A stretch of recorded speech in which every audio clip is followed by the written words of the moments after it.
show. Welcome to the channel. Shout out to everybody in the in the chat. The homie Greg. Um, the moment you've all been waiting for. Gaz and I have been kind of like announcing this and prepping it and putting it off, and here we are. I mean, you saw how I shouldn't need to say anything more than you saw how our trailer reaction went, and I think this is just going to be an extended version of that, which is our final film. Typically these are done in review format, but I think you all know where this one's heading. Roast.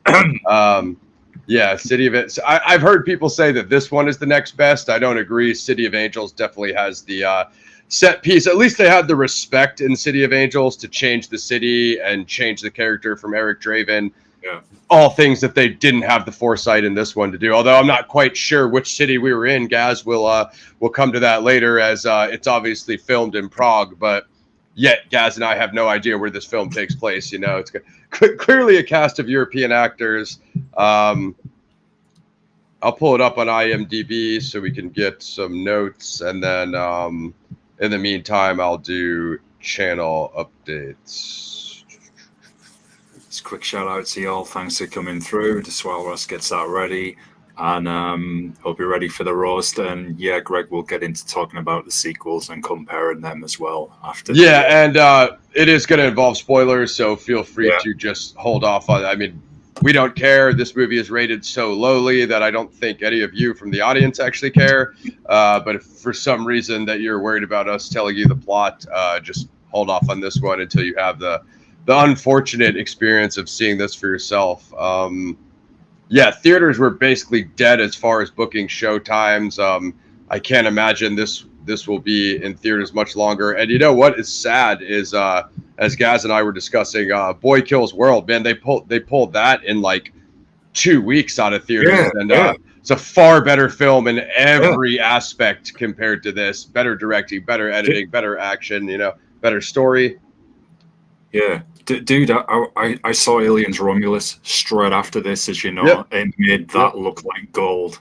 Yeah. Oh, yeah. No, for sure. I mean, just the thing about like an Alien or, you know what I mean, any one of those things is it's generally strong enough. The aesthetic and, kind of franchise is generally strong enough to, as long as you have a reasonably competent director. I've not seen that one yet, as you guys know, because I thought Covenant was actually, but we're not supposed to swear. I'm going to be honest with you guys. This roast might get demonetized because I don't think I'm going to be able to contain myself when we talk. If you can, that gives me the green light to talk how we normally talk when we're not live. So let me know, and then I can. Trust me, I'm there. You're gonna know. There's not gonna be any disclaimer. As soon as I melt down, you'll see how the entire roast review/roast is gonna devolve. Yeah. So where to begin? Yeah, let's just start out with some channel news because again, it's the Crow 2024 review, and none of us actually give a crap. The first film that PXF is executive producing is essentially just finished principal photography or is about to finish principal photography. That's Lauren Lepre, friend, affiliate, chief horror correspondent of the channels, helming that one. It's called Camera X. As you guys know from Gaz's previous production shows, Lauren was director of Pennsylvania Hardcore. He then went on to direct the Dark Military franchise, which is currently Dark Military 1 and Dark Military Rogue, looking to see more installments of that franchise. So this is a horror film called Camera X. It's a hardcore grindhouse horror film.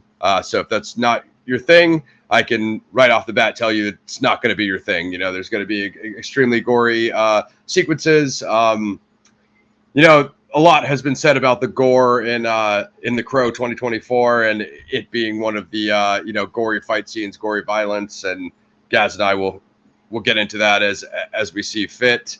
What is the other channel update I had, Gaz, besides that? I feel like there's one, but I'm not sure. Can you announce this yet? It's the news with Spy Fox. Don't think we can. Which Spy Fox news? Because I think it might be possible that we, as far as you were helping him work on something. The mini. Okay, so the mini doc. Yeah, so Spy. Yeah. For those who have lost your mind on the internet and in Spy Fox's comments about him not dropping the Pacific Northwest Kurt Cobain documentary. That is coming. He's going to be going back to the Northwest to finish some of the shooting around the Aberdeen area and some of the other Kurt sites. So yeah, we'll be getting that done as well. I think that actually was it. Thank you guys. But anyway, in the meantime, check out my interview with American Spy Fox. I also posted a short. I am going to have a bunch of new shorts dropping too. I have a few more 1-minute book reviews to do. So I'll get those up. And a response to Kenneth Maines, which I want to put up this weekend, possibly tomorrow. For those involved in the Zodiac streams and the Zodiac shows, follow the Zodiac case. Ken Maines was from the Hunting the Zodiac TV show on the History Channel. He's also like a former Marine, former cold case detective, long law enforcement career. He recently torpedoed a group called the Case Breakers, Gaz, who are former FBI agents and law enforcement, supposedly genius cold case investigators. The problem is they've brought up a crap D.B. Cooper suspect who was Robert Rackstraw, who's all but disproven because he was like 27 at the time of the skyjacking, and D.B. Cooper was said to be about 50. So that has its that has its own issues, but not nearly as bad as their Zodiac suspect, who's a guy named Gary Francis Post. I believe he was a painter and a hunter, although no one's ever actually known of him to do any illegal activity or murder. So it'd kind of be a stretch for him to do the Zodiac, who had 5 unsolved, canonical crimes, murder spree. So one thing that people do when they're new to the Zodiac case is there's, as Gaz knows from my series, The Zodiac Files, episode 3, the Sherry Jo Bates mystery, is people watch the movie and they find out how Sherry Jo Bates is connected to the Zodiac.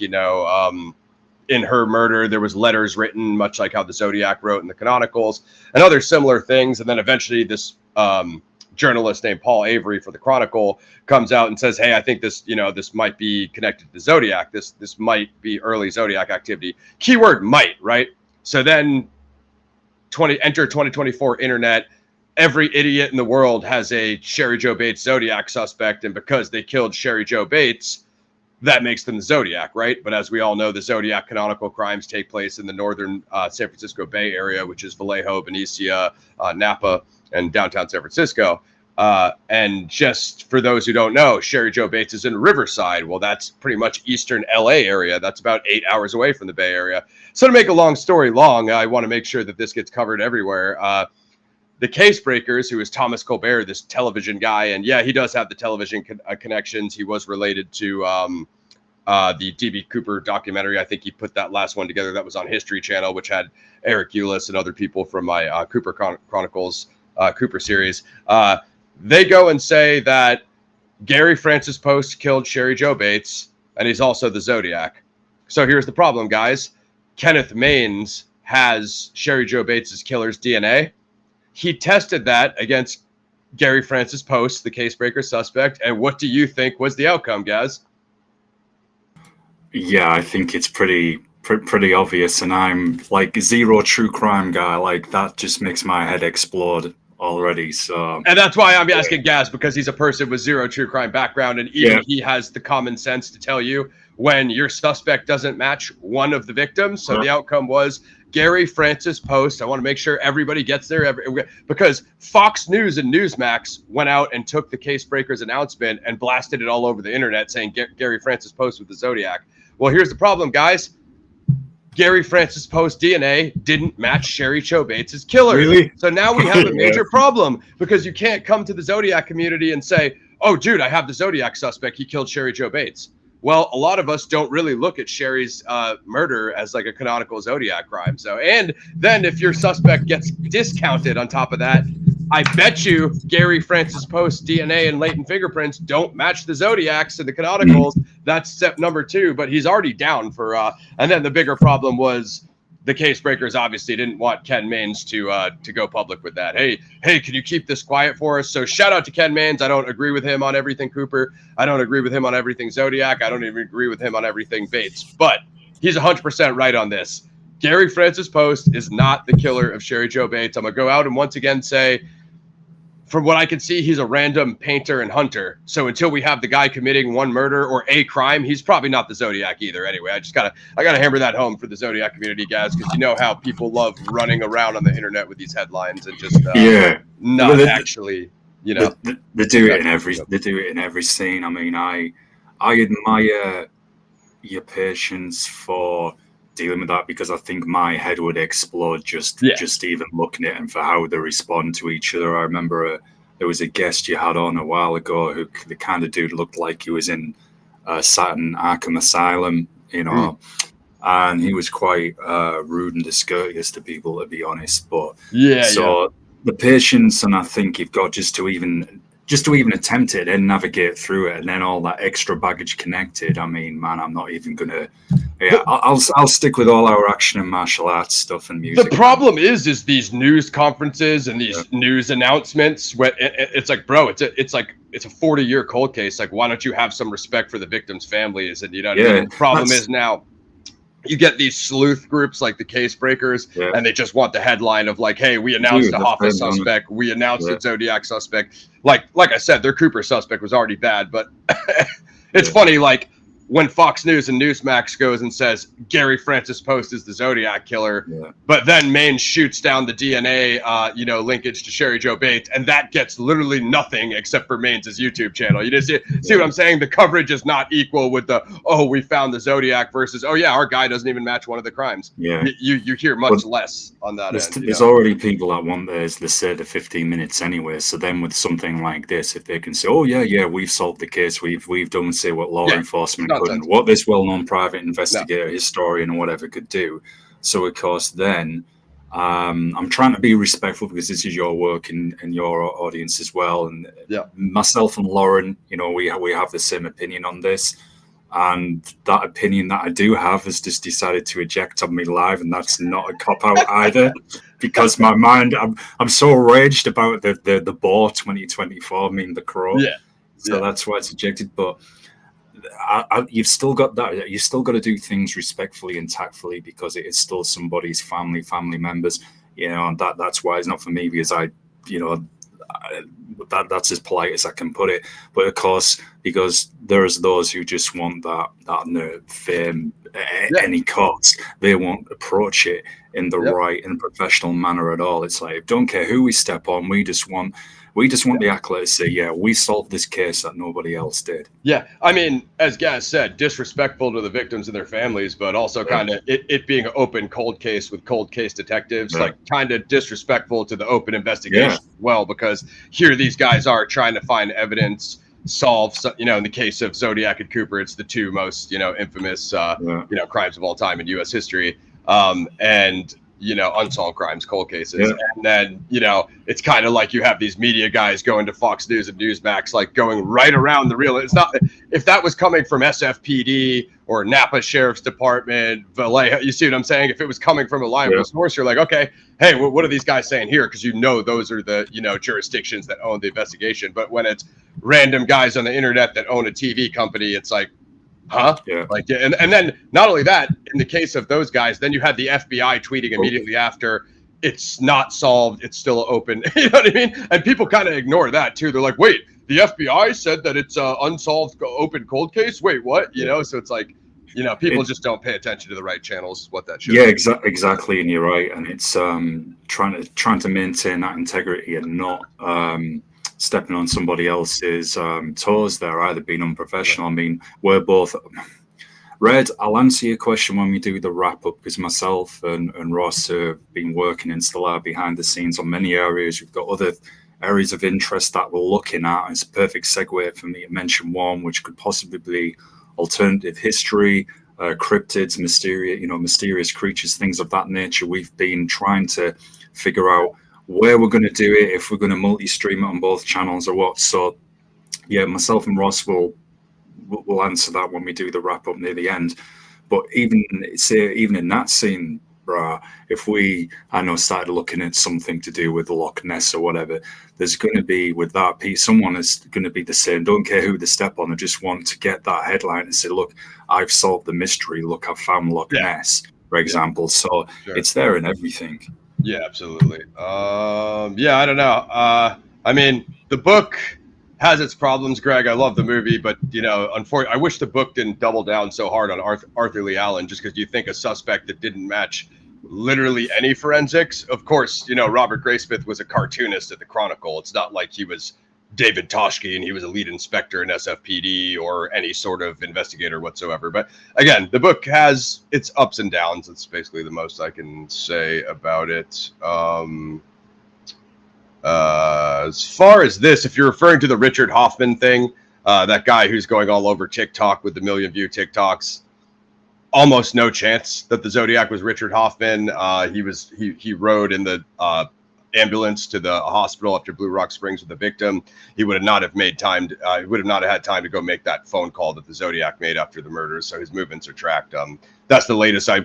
Don't get me started on Richard Hoffman. We'll cover that on the Monday panel on French Wrecking Crew on Jerome's channel. But if you hear anything about Gary Francis Post or Richard Hoffman, it's probably nonsense.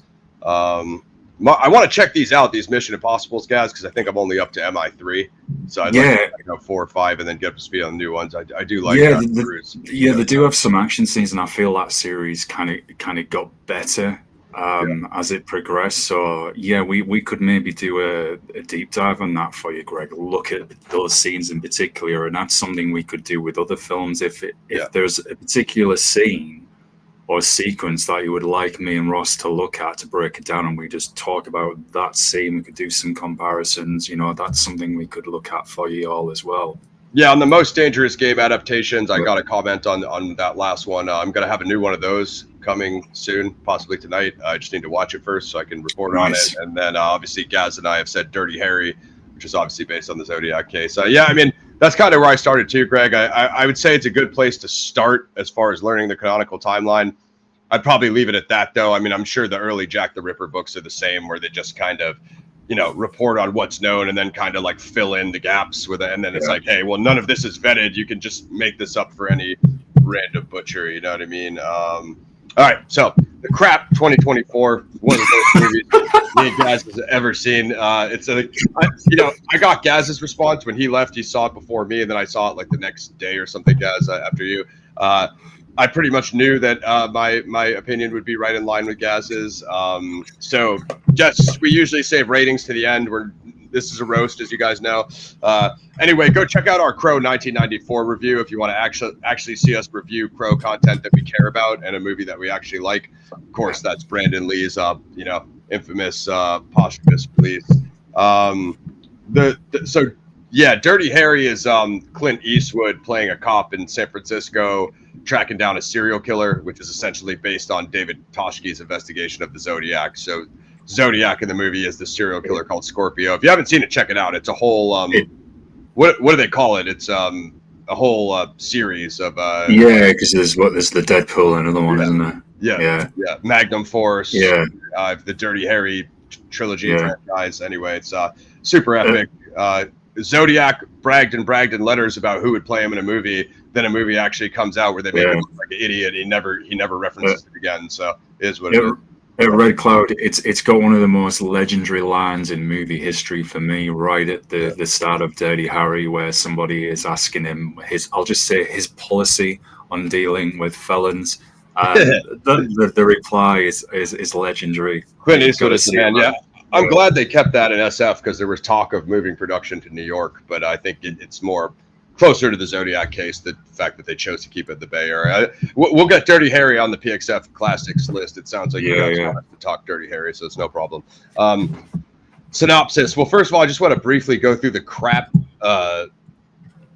genres of this piece of crap reboot. We're calling it a rebootquel. I mean, the word they use nowadays is reimagining, because it's not really a reboot of 1994, but it's also not really faithful to the graphic novel, which I think that's the route they probably should have went, because there's more in there that's not in the Brandon Lee, Alex Proyas version. So it's like you could have drawn more source material. They clearly didn't do that. Soulmates Eric and Shelley are brutally murdered. Given a chance to save the love of his life, Eric must sacrifice himself and traverse the worlds of the living and the dead, seeking revenge. So it has a 4.7 out of 10 with not even 8,000 reviews on IMDb. So that's pretty damn sad. We'll get into our Nah, he doesn't. He has this where we'll get to the face paint, but it's kind of stupid black lines coming down from his eyes. They're supposed to be modeled after some sort of thing that happened to him when he went to purgatory and he cried the black sludge out of his eyes. I mean, a lot of things are not explained in this movie. So if Gaz is able to explain any of the sequences, that will be his department. I'm just going to kind of give it to you guys as I saw it, but we'll, martial arts, like I don't know, like not really. Oh wait, yeah, he is wearing mascara. I don't know. I mean, not really martial arts in the traditional sense, right, guys? I'm not on the level. There's a little, I guess, close quarters. What you could probably say is open combatives. Nothing particularly outstanding. The katana scene, which we'll get to, which isn't. I wouldn't call it martial arts. Yeah, and Greg, to answer you on the local, I was saving this for the roast, but might as well do it now. Right. Yeah. Think of the Joker from the first Suicide Squad movie, crossed with Butters from South Park in the emo goth episode. That is essentially it, and it does not look like The Crow at all. This butt sauce of a movie may be called The Crow, but it's not. It's unclassifiable urine. So there's some pre-roast thoughts already. Unclassifiable shite. I mean, me and Gaz have been looking for a name for this genre, this type of rebootquel, and it really doesn't exist. Yeah, we're going to be struggling for it. You know, it's ball aches, ball locks, or to use Alex from Clockwork Orange's name, Yarblocos. You know what I mean? That's about as much of a yeah. So one thing I want to talk about is this film is shot in Prague, Czech Republic, and you know, there was probably a lane here, as Gaz and I were saying, to make like a Gothic European The Crow, you know, film it in the Gothic cities, London, Paris, you know, whatever else are the Gothic cities of Europe, and kind of use the Gothic architecture and the gargoyles. None of that is used here. Like all of the cityscapes are just like these dark, rainy shots of him walking through alleys, and you really don't ever get a feel of what city or country you're in. Not that you really need to for The Crow, but like, you know, even though the first one was 1994, was shot in Raleigh, North Carolina, it blatantly took place in Detroit, and there was many references throughout the full film that you knew it was in Detroit. City of Angels was obviously LA. You know what I mean? So it would have helped it be somewhat more grounded, because the problem is you've got these various European accents. And myself and Ross, we were trying to like, are these Prague, or is this English? I'm going to sound horrible here. I don't mean this in a patronizing sense, but English that they're learning in those countries, and then they get this kind of standard accent with it. And then you, of course, have got the various American and then some random British accents here and there. So it is kind of confusing because, look, we know all global cities are very cosmopolitan. There's people there from everywhere, of course. So in that sense, it could be somewhere. But it would have been nice, as Ross was rightly saying, and something we've been discussing off air, is if it had one dominant local accent that could have been, say, to LA or London or something, we could have said, okay, yeah, it is in this city. So it leaves it pretty much to, well, it could be anywhere, couldn't it? Where are we? Yeah. I mean, you guys would have a better luck figuring it out, because you'd be like, oh, that's that landmark. That for an American audience, we have no idea. We don't know what Prague looks like, and you know what I mean.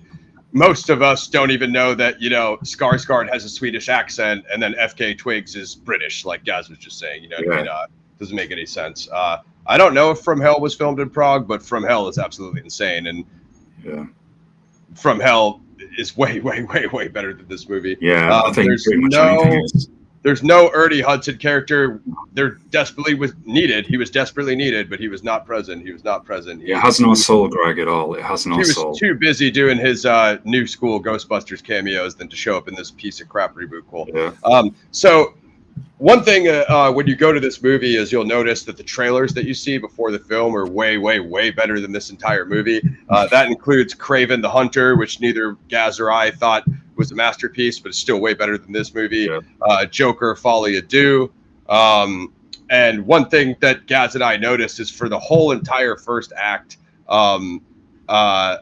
basically it starts out following FK Twig's character. She has witnessed a crime that she was not supposed to. One of her friends one of her druggy party friends has a video of it occurring on his iPhone.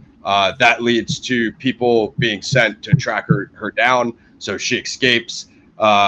She's a drug user. She purposely runs into police like while having like drug possession, which results like in her like arrest and incarceration. Just to summarize a garbage introductory plot. She meets up with Eric, who's Bill Skarsgard, in the rehab facility. Apparently some weird European rehab facility. Never seen anything like this before. Pretty sure that's not how it goes here in the States. And then that's like, I don't think there's really any other than him using the katana. That might be literally it. You know, there is another one, and it's a really small line. Spoiler alert, but I don't really care because this movie sucks. Yeah. Apart when Eric, I'm not going to call it Eric because this isn't Eric at all. The abomination that is supposed to be the Crow in this piece of garbage approaches one of the killers in the car, and he responds with, "Oh, didn't we kill you? Or we killed you?" Like they did in the original when he first confronts the guy with the knives in the alleyway. That's about it, and I'm clutching at straws. And that really is being too kind, Greg, to it. Honestly, it is. I would rather sit. I just said this to VX. We were talking on our cell phones. I would rather sit through listening to Stan Bush's rendition of that crap Kumatai song from Bloodsport, being forced to listen to that for 15 hours nonstop. That would be more enjoyable than sitting through this. So anyway, continue. Gaz would rather watch a 6-hour final cut of Apocalypse Now. Yeah, I really would. At least it's a semblance of a story. The point, and I actually know what's happening. I know how to follow it. Rather, at least it goes somewhere. At least there's a payoff at the end of the Kurtz. You know what I mean? Which actually, I want to correct something. When I was talking about the Most Dangerous Game adaptations, I said it was written by Joseph Conrad. That's because Gaz and I were doing Apocalypse Now, and he wrote Heart of Darkness. The Most Dangerous Game is actually written by Richard Connell, so it was my bad. I got my authors confused. Anyway, you can see that we're willing to literally talk about anything else but this movie because it really, really is that bad, guys.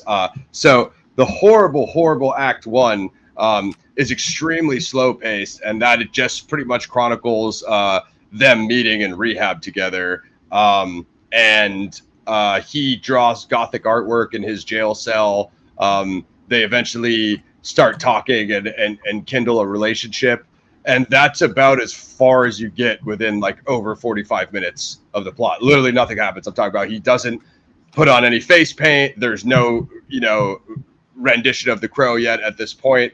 And keep in mind, in 15 minutes of The Crow 1994, Brandon had already painted his face and basically killed Tintin by then, like Gaz was just saying. So add another 35 minutes past that to the pacing of this film of literally nothing happened. I mean, just dialogue and, them getting punked at the rehab facility, which is obnoxious.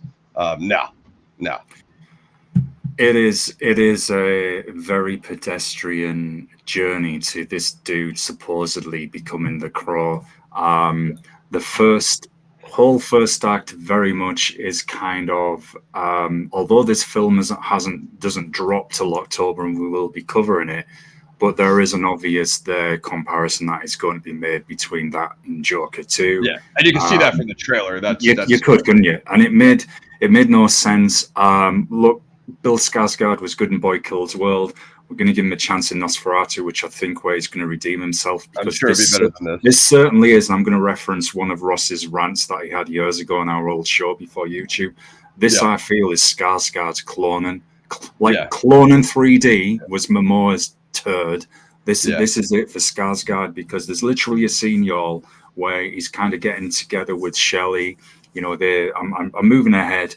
Ross can do some coherence of order, but I'm getting mad again.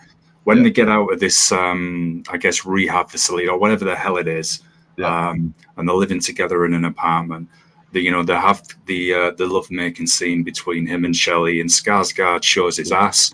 And that's literally a metaphor for the entire film. I was paid to show my ass because this movie is ass. It's poorly. I came straight off the set of Boys Kill World, super written, super cut, and jacked ass. So here's the form of my buttocks of this. I'm surprised the director didn't zoom all the way in on a close up. Matter of fact, they should have just had the tattoos on his ass for the intro scene and just said the crow across with the because then you wouldn't know what you're getting into. Okay, it's an intro of ass cheeks. I know the rest of this film is going to be butt, as Gaz just said. So go ahead, guys. Okay, so I'll do the plot. I'll do the plot as best. Like I said, guys, nothing is explained to you in this movie. It's not like The Crow 1994, where like you clearly see from the flashbacks that Eric is missing Shelley. Like even the vigilante revenge aspect is lost in this film. Like that should be after all these John Wicks, Monkey Man, Boy Kills World, all the stuff that me and Gaz has covered. This theme should be the easiest one to carry because it's essentially the central theme of James O'Barr's graphic novel, which I still think we should review on the channel. Agreed. But so as he develops his relationship with her in rehab. Eventually, some people come to see her. That's like obviously the heads of the people she was trying to escape when she got herself arrested. And she's like, "Hey, I got to get out of here. Have a look." So he's looking for her. He's covering her. He's like, "Hey, it just looks like lawyers to me because they're wearing suits or whatever." I thought that was a little bit lacking common sense, but okay, we'll explain it later on. So he knows a way out of the facility. He helps her escape. And after they escape, this is the scene Gaz was referencing, and I'm going to put some more context to it. She brings them to her friend's rich apartment that she parties in sometimes and does drugs. And she has a drug stash. So they're popping bottles. They try to make it like Gen Z, relatable. They're taking, ecstasy or whatever. And the problem is like, okay, yeah, these are, addicts, former drug users. And that's basically all the backdrop you get for Eric in this movie, except for that intro scene that he grew up on a farm and he was in love with this horse. This is the only context you get for Eric's entire background. He was in love with the horse. His mom was like an alcoholic and addict. His horse got stuck in the barbed wire, farm fencing and died. So he tried to pull the barbed wire out of the horse, and he got scars on his palms from it. While his mom was like drunk on the couch and kind of let the horse die. So like that was the metaphor for later on how he feels about Shelley and all that. He lost his horse that he was in love with as a child, so he's got the childhood trauma, alcoholic parent, whatever. And that scene is like 30 seconds long. So that's it's not like Brandon Lee's where he was this up and coming underground local band prospect, and they were talented, and you figure if Brandon Lee doesn't go the other way and he turns into the Crow, what happened to him, that obviously his band would have got signed. You never really get that context and that's a very good point, because that's how they use the classic soundtrack of the OG to back that point up, particularly that scene as well, where he's playing the 9 Inch Nails song on the rooftop. All of that is gone, Greg. There's nothing like that. As I said, this is just, there's no soul. There's absolutely no soul. It never even references the horse again. Like I don't know if you've seen this animation from MTV Oddities back in the day, guys, the Max, but like in the Max, Sarah's spirit animal is like the horse. So she keeps going, looking at that horse statue in the city. It like takes place in urban New York. Like no spirit animal symbolism, like they could have had the Gothic horse statues of a callback to his, what I mean? Completely missed the mark on that. I did watch one review where they said like they thought that a lot of kind of backstory was taken out of this edit. So a lot of the things, especially when we get to the villain Rogue of his background and stuff, you just don't have. And I honestly don't know if that would have helped this movie, because it's already an hour, 51 minutes long, and the first 2 acts are so drawn out with nothing happening that if you would have had backstory for any of these characters, it wouldn't have helped at all, right, guys? It would have drawn it out further. So I don't. It would have drawn it out further because the acting is abysmal. Even Skarsgard in this isn't good. He's very quiet. There's no projection. Very he doesn't has the presence at all. Even the is it Danny? Oh man, my mind's gone. Is it Danny? Is he Rogue and Master Huston? Yeah, Huston. Yeah, Danny Huston, who's the villain, which we'll get to, because just don't get me started, man. He's a good actor, but his performance is kind of flat. I mean, given what is probably the script they gave him is not good.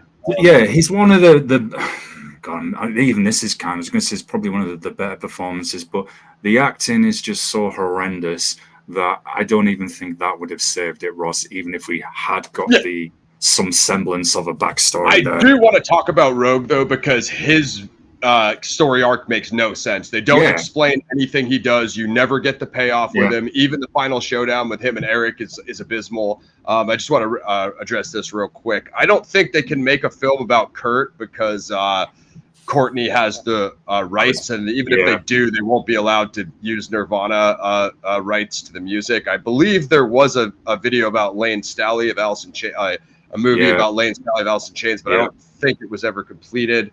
And then what is that dude's name? Evan, whatever his name is. I think he was in talks to play Kurt, but Courtney was also banging him, weirdly, to no one's surprise. So, I mean, it's going to be almost impossible. I really want a Kurt biopic or Nirvana film, but I don't know if it will ever happen. It's probably got a better chance of them maybe doing the one on the guy who was in the Foo Fighters who sadly passed. The drummer. Taylor. Probably more of a chance of that makes sense. He was supposed to be a legendary drummer. That makes some sense. I would expect maybe Chris Cornell, if they don't have the problem with the Soundgarden rights. Maybe that would be, He did have some cameos in Singles, which is not the best movie. I don't know if Gaz has ever seen Singles, but it's far from like the grunge epic that it should be.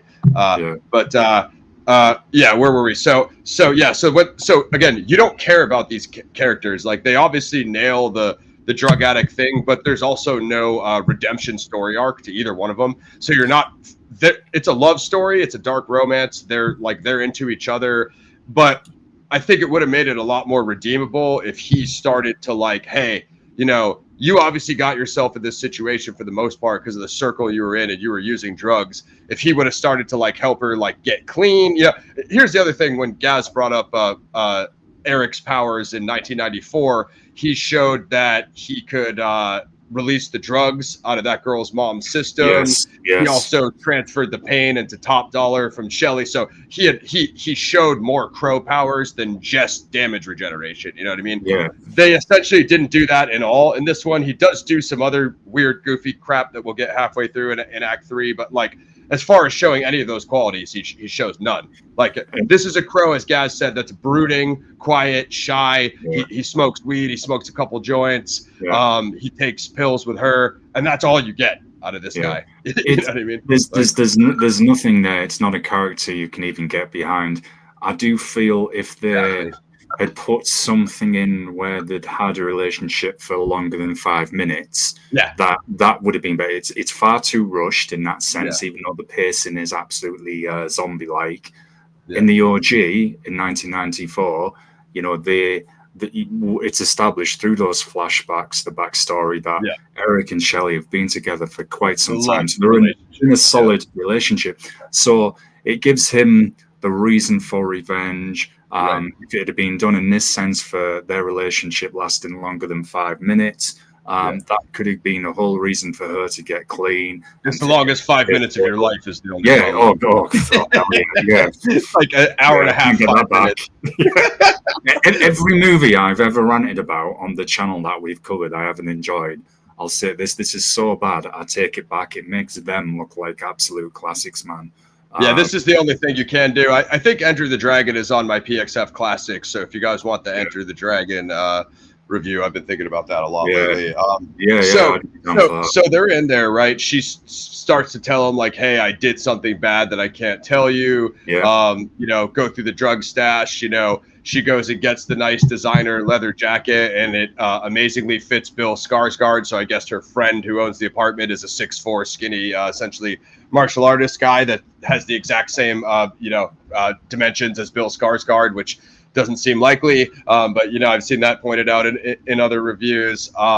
So ultimately, when they do track, obviously the same people are like tracking Shelley. Also, like Gaz, there's no like awareness. Like I found Brandon Lee's Eric like much more clever in understanding like the crime and the corruption, you know what I mean? And tracking the criminals and stuff like that. Like you start to see a little bit with this Eric. I'm just going to call him Bill, as you said. But it's much later on, you know what I mean? It's much later on. Like, so when they pull up on him, you guys know what happens. It's a similar execution to how it goes down in 1994. They show you that the underworld transition sequence, which is them reaching for each other's hands, drowning underwater. They show you that about 50 times.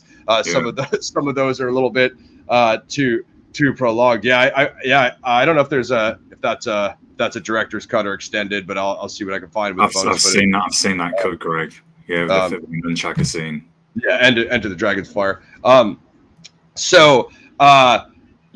Ultimately, he's introduced to that kind of purgatory character who's akin to the homeless man that Spawn meets in the alleyway in the Spawn movie. He's kind of the underworld transition, kind of like Quran the boatman, the underworld transition in Greek mythology. I found that guy like super flat and useless, guys. Even all the info, like he's asking him the questions like, "Oh, I'm stuck in limbo. I'm stuck in purgatory. What did I do?" And even that guy's explanations were like not really direct. It's interesting. He tells him you need to go and kill everybody who's involved with like her death in order to redeem her soul, which is fine. But as Gaz said in 1994, that only involved the gang, the street gang. Well, he does work his way up to Top Dollar, who obviously gave them the orders. But the main members of the street gang in this one, like, dude, he killed like every single security guy that ever worked for that firm.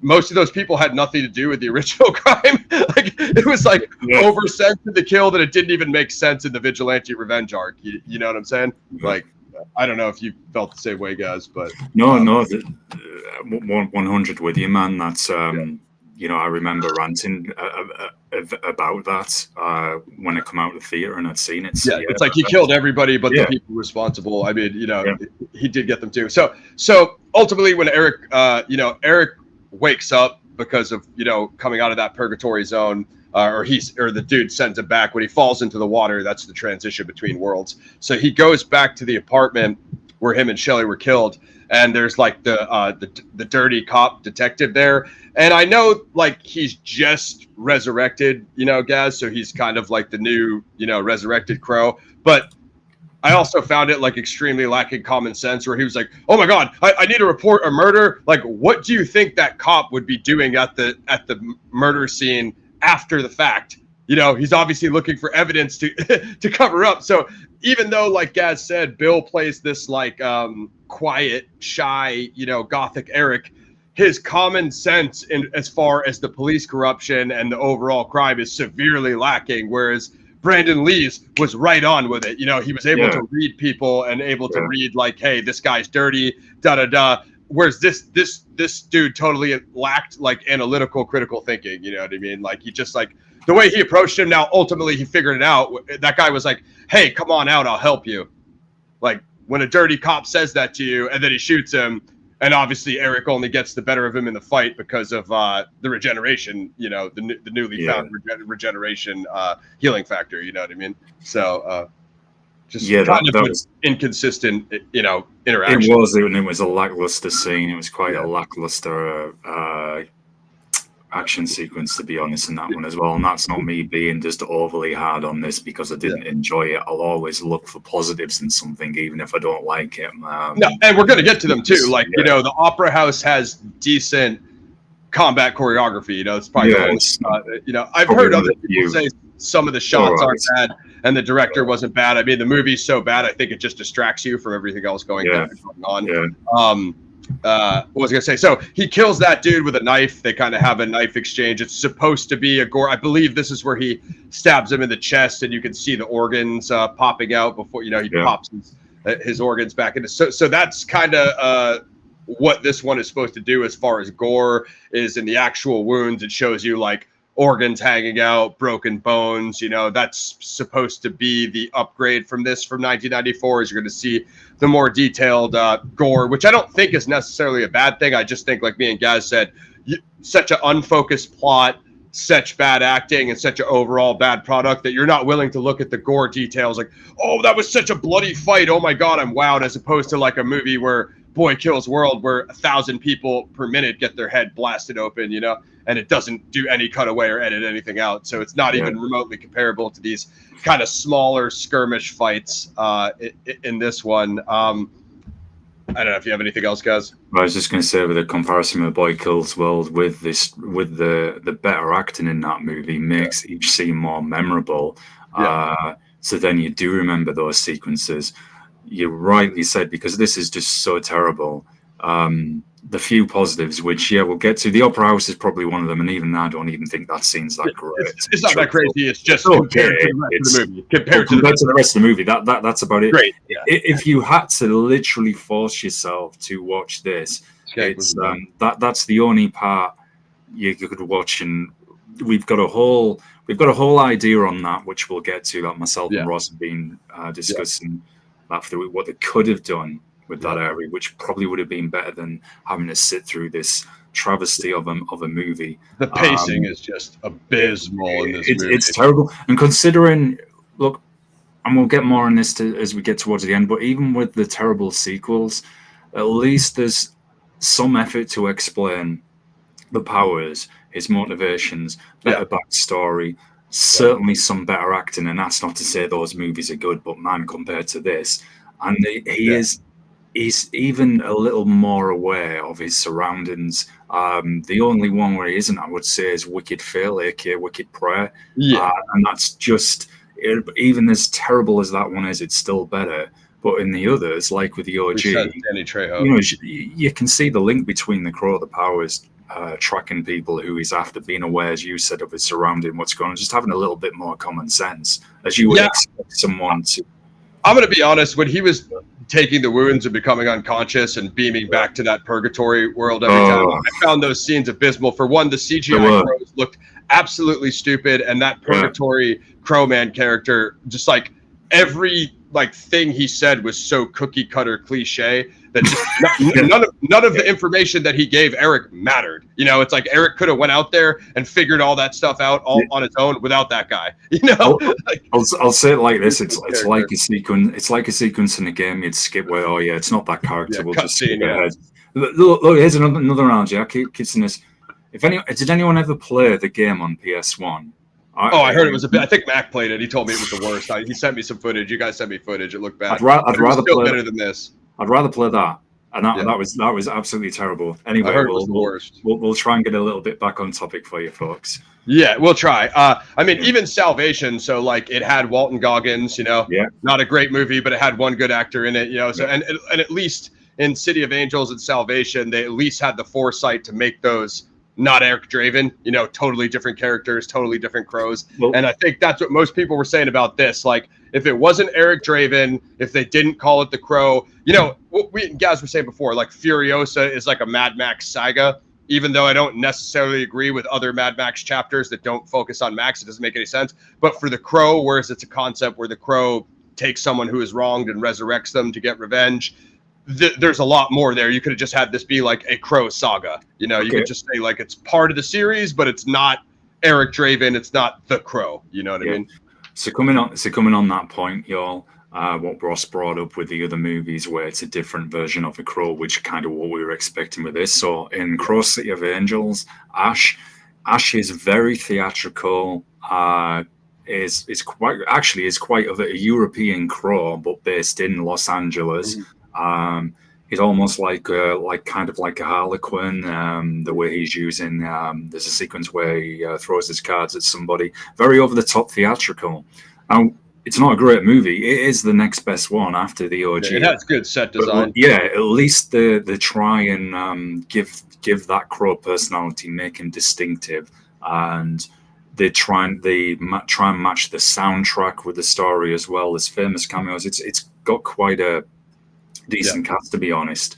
But we just get this bland kind of stoner, ex-junkie-ish guy walking around brooding who, just talks like this. The stupid tattoo theme, which I'm coming to, you know what I mean? They just it was too marketed to Gen Z with not having any of the elements or story arcs fully realized. I'm trying to figure out where we left off. So he comes back. He's looking for her friend that has the cell phone, or actually, so he had gone to the club with her. That whole sequence of him hanging out with her and her friends and going to the gorge and backing up a little bit and going swimming in the lake and the river, like. Dude, going on camping trips, like just so much wasted. I get they're trying to establish the relationship, like Gaz was saying, because they've only known each other since rehab, so it's been like 2 weeks. You know what I mean? So it's like they're trying to establish how long, how strong the link is. A lot of just sequences of them, making out in the water and stuff. And FKA Twigs is supposed to be like this model R&B singer, so she's supposed to bring that to the table. Mm-hmm. And I don't really know what to say about that. So they go to the club, and her other friend, who's still alive, that took the video, sees her. He gives her the warning, and that's before they're murdered. But Bill sees him, so he knows that that kid is involved. He's later trying to track him down. I know at one point he, dude. I mean that would be interesting. Like I like Hitchcock. Ooh, that would have been nice. He made The Birds, so that's right. So he ultimately so when he smokes the joint and he's trying to finish like a tattoo on his hand of like it's similar to the things that Brandon saw when he painted his face, which are like the what do you call it, like Harlequin kind of masks, or whatever, like mimes or whatever. And it's like the happy and sad faces, and he's filling in the Shelley tattoo. Like, here's the thing. They made such a thing about him having the stupid Jared Leto Joker tattoos on his chest. One thing I thought about, Gaz, in relating to Rogue, because he's supposed to be this vampiric demon character that made a deal with the devil, and they really don't give you any context to his satanic power. He essentially has this demonic satanic power that he could use to control people, to make them commit murder, basically a deal for their souls. Like, it keeps him alive as immortal, but by sending their soul in exchange for these other people's souls to hell, he sacrifices. And there's this whole stupid subplot about him being born in Vienna, this European crap, and how he's obsessed with these virtuoso, piano players. And I guess he's also sacrificing them, Gaz, because they like have pure souls or whatever. Although I don't think it really ever explains that to you, which is like more nonsense. No, it doesn't, and that's the big problem. I know it kind of goes against, in a way, what we were saying if they'd added in that backstory with maybe the release an extra edition, what adds so much on, but it's so bad. I don't think it's going to do it any justice. Not going to care, even if they do explain it somewhat in some unreleased, to be released special edition or something. Special editions being too kind. Yes, that's the problem. This dude he's what he essentially does, folks. He whispers in people's ears, and it's kind of alluding to, if the devil is in your ear, like satanic spell, and can awaken the darkness that's supposedly be in everyone, corrupt them and make them do terrible things. This is what I'm just, what the hell, I'm doing you a service here, folks. So this is what Eric finds out. He sees the video that you see at the beginning of, that her friend had, and what Shelley's on the run from as well, from the people who are hunting her. Sorry, it's a video essentially of, if I remember this right, I think Shelley is at the piano.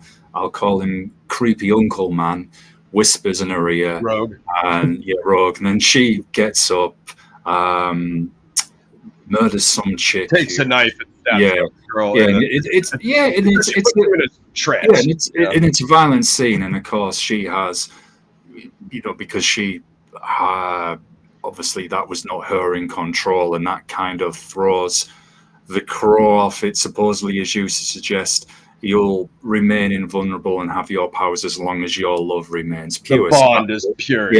So that throws their theme. They mess up that story arc as well. He throws Bill off a little bit, because he sees that, finds out, and thinking, who is she? And that's plot hole, guys, because when she tells him, like, hey, I did something horrible, but I can't tell you what it is, but you won't love me anymore. What is the reason for that? Is because she's a drug addict, or he's a drug addict, or they're both drug addicts. But why can't she just say, I was put in a trance that I wasn't within my own faculties, like it was against my own will. Like they supposedly love each other, and she just can't explain that to him. You know, I know it's a movie, so they need to back into it the plot element wise, but like none of it makes any sense. So as Gaz was saying, when Bill finds the phone, he goes back to the hotel, and obviously you guys get we're calling him Bill now. He goes back to the hotel and finds the phone, watches the video as Gaz said, and then that makes him doubt his love for Shelley, who's supposed to be redeeming. Next fight he gets into, he's at his this is one of the only cool elements of the movie I wanted to mention, guys. His boy's apartment. He has all those action movie posters. Like, I was like, that's one of the only good things about this movie was that guy has martial arts posters in his apartment, and that's a pretty background compliment, you know. No, totally, and that's one of the few positives. Again, that's such a problem with Rogue, and it's just I felt there was just something. Okay, someone said, well, it's a hard act to follow because Top Dollar was just such an awesome villain, probably one of the most memorable villains in movie history because the acting, the way he delivered his lines, very theatrical, and still had that dark humor. Probably one of my favorite villains from a movie, actually. Agreed. But Danny Houston in this, and this isn't no disrespect to the actor because he's just working with what he was given, and the dialogue is appalling. It really is just like a random aristocrat whispering in people's ears. I mean, he's a good actor, and there is more nuance to it. But again, you get basically no understanding that he's this hundreds of years old kind of demonic entity. Doesn't really do much with it. So the one element I was going to speak on, Gaz, is Shelley's mom. She's obviously with the organization and controlled by Rogue.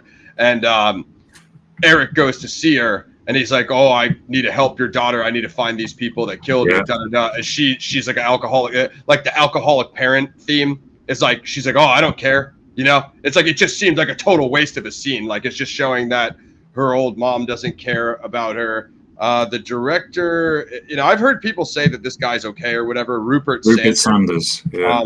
I'm not sure what else he did, guys. I don't know if you know what else he did. Don't really want to know, I think. Apparently he did that Ghost in the Shell movie, which was dog crap. Let's see. He did Snow White and the Huntsman. I didn't see that. Really? Well, they're a hell of a lot better than this. Yeah, I don't know. So there's not much on there. But okay, so there's like you know, Shelley's mom theme. You know, it's like it's basically to show you like they both had alcoholic parents that didn't care about them. And that was just filler. That didn't affect the plot in any way. Then ultimately Rogue goes to see her. He finds out that like Eric went to her. Then Rogue uses his power on her mom, who commits suicide. So generally whoever he puts the spell on. But the thing is, I would have liked to see, like, is Rogue a satanic initiate? How did he get his power? Maybe that's stuff that was cut out just because I think this is a theme for a villain that could work in a Crow movie, you know, like a satanic, occultic villain. Even like the freaking ninja movies with Scott Adkins, Gaz, how he took down that like Illuminati circle, you know what I mean? Like they could have used a little bit of that, you know? To bring it somewhere, you know? Even though, to be honest, this is no disrespect to David Boreanaz, because SEAL Team, even though I haven't seen the last few seasons, that was a pretty good show, actually. Bones was meant to be good. David Boreanaz in The Wicked Prayer just looked completely baked throughout the entire movie. But what you just said there, I mean, Bill looked a little fried in this movie. You have to be probably to do this. Snuck his own real one onto set. Like, what was that I just did? Oh, no, don't worry, you've started the which scene am I on? This year. Piece of crap. When he takes that joint, we're getting to the scene right now, but when he takes that joint, he puts it in the dead guy's mouth, guys. I'm like, okay, this is like the one good thing that happened in this movie besides those kung fu posters in the background. Like, I was gonna say, at least in Wicked Prayer, they do make again, it's not good. It's probably the next worst Wicked Prayer is really bad. Worst movie after this. I mean, it is absolutely shit fail. But it's still better than this. But it's not. It's good. No, it's better than this. Yeah. But at least they do try and explain the spoilers here, folks. The reason why Boren's I've got the name of his character now in that movie, why he wants to become the Antichrist. There's an explanation there. Sure. But in here, and you're right, they could have linked it up to set up for a sequel if this had been good. Like, there's the higher demon behind the scenes who's pulling the strings. What was I going to say? A $50 million movie with absolutely no context or backstory to the main character. And also, like, again, they didn't even explain why these druggy party kids hang out with the rich guy, other than he's just looking for souls to collect and you know, entertain himself. You know, so it's like, it doesn't even explain the social circles. Why would these druggy ecstasy Gen Zers be hanging out with the rich Illuminati piano orchestra, Vienna orchestra guy? Even that, I know that's like a small thing to nitpick, but like, there's no explanation for why. Where would their social, unless I missed it, where would their social circle match up with that guy's? You know what I mean? Like, that's the things we got to understand. Like, why would Shelley even be in that room? You know? And so, as Gaz said, because of this, when Eric sees the video, Bill, he starts to doubt his love for Shelley, whether she's pure or not. Yeah. So when the assassins, the contractors, the hitmen break into Bill's friend's house where he's staying, for one, Gaz, I felt this was like another like tone deaf, like lack of awareness at this. Now, unlike when he ran into that first cop and he didn't know if that guy was good or bad. Obviously, he's a dirty cop, and that would have been easy to read. But he had just been resurrected. But now at this point, he's been in multiple fights. There's the crap car fight that was leaked on YouTube, which wasn't as great as everyone. Pretty mediocre. Yeah. It shows some bone break. It shows the femur break in his leg, and he kind of pushes it back in. So it's supposed to give you the snapping of the bones, gore effect.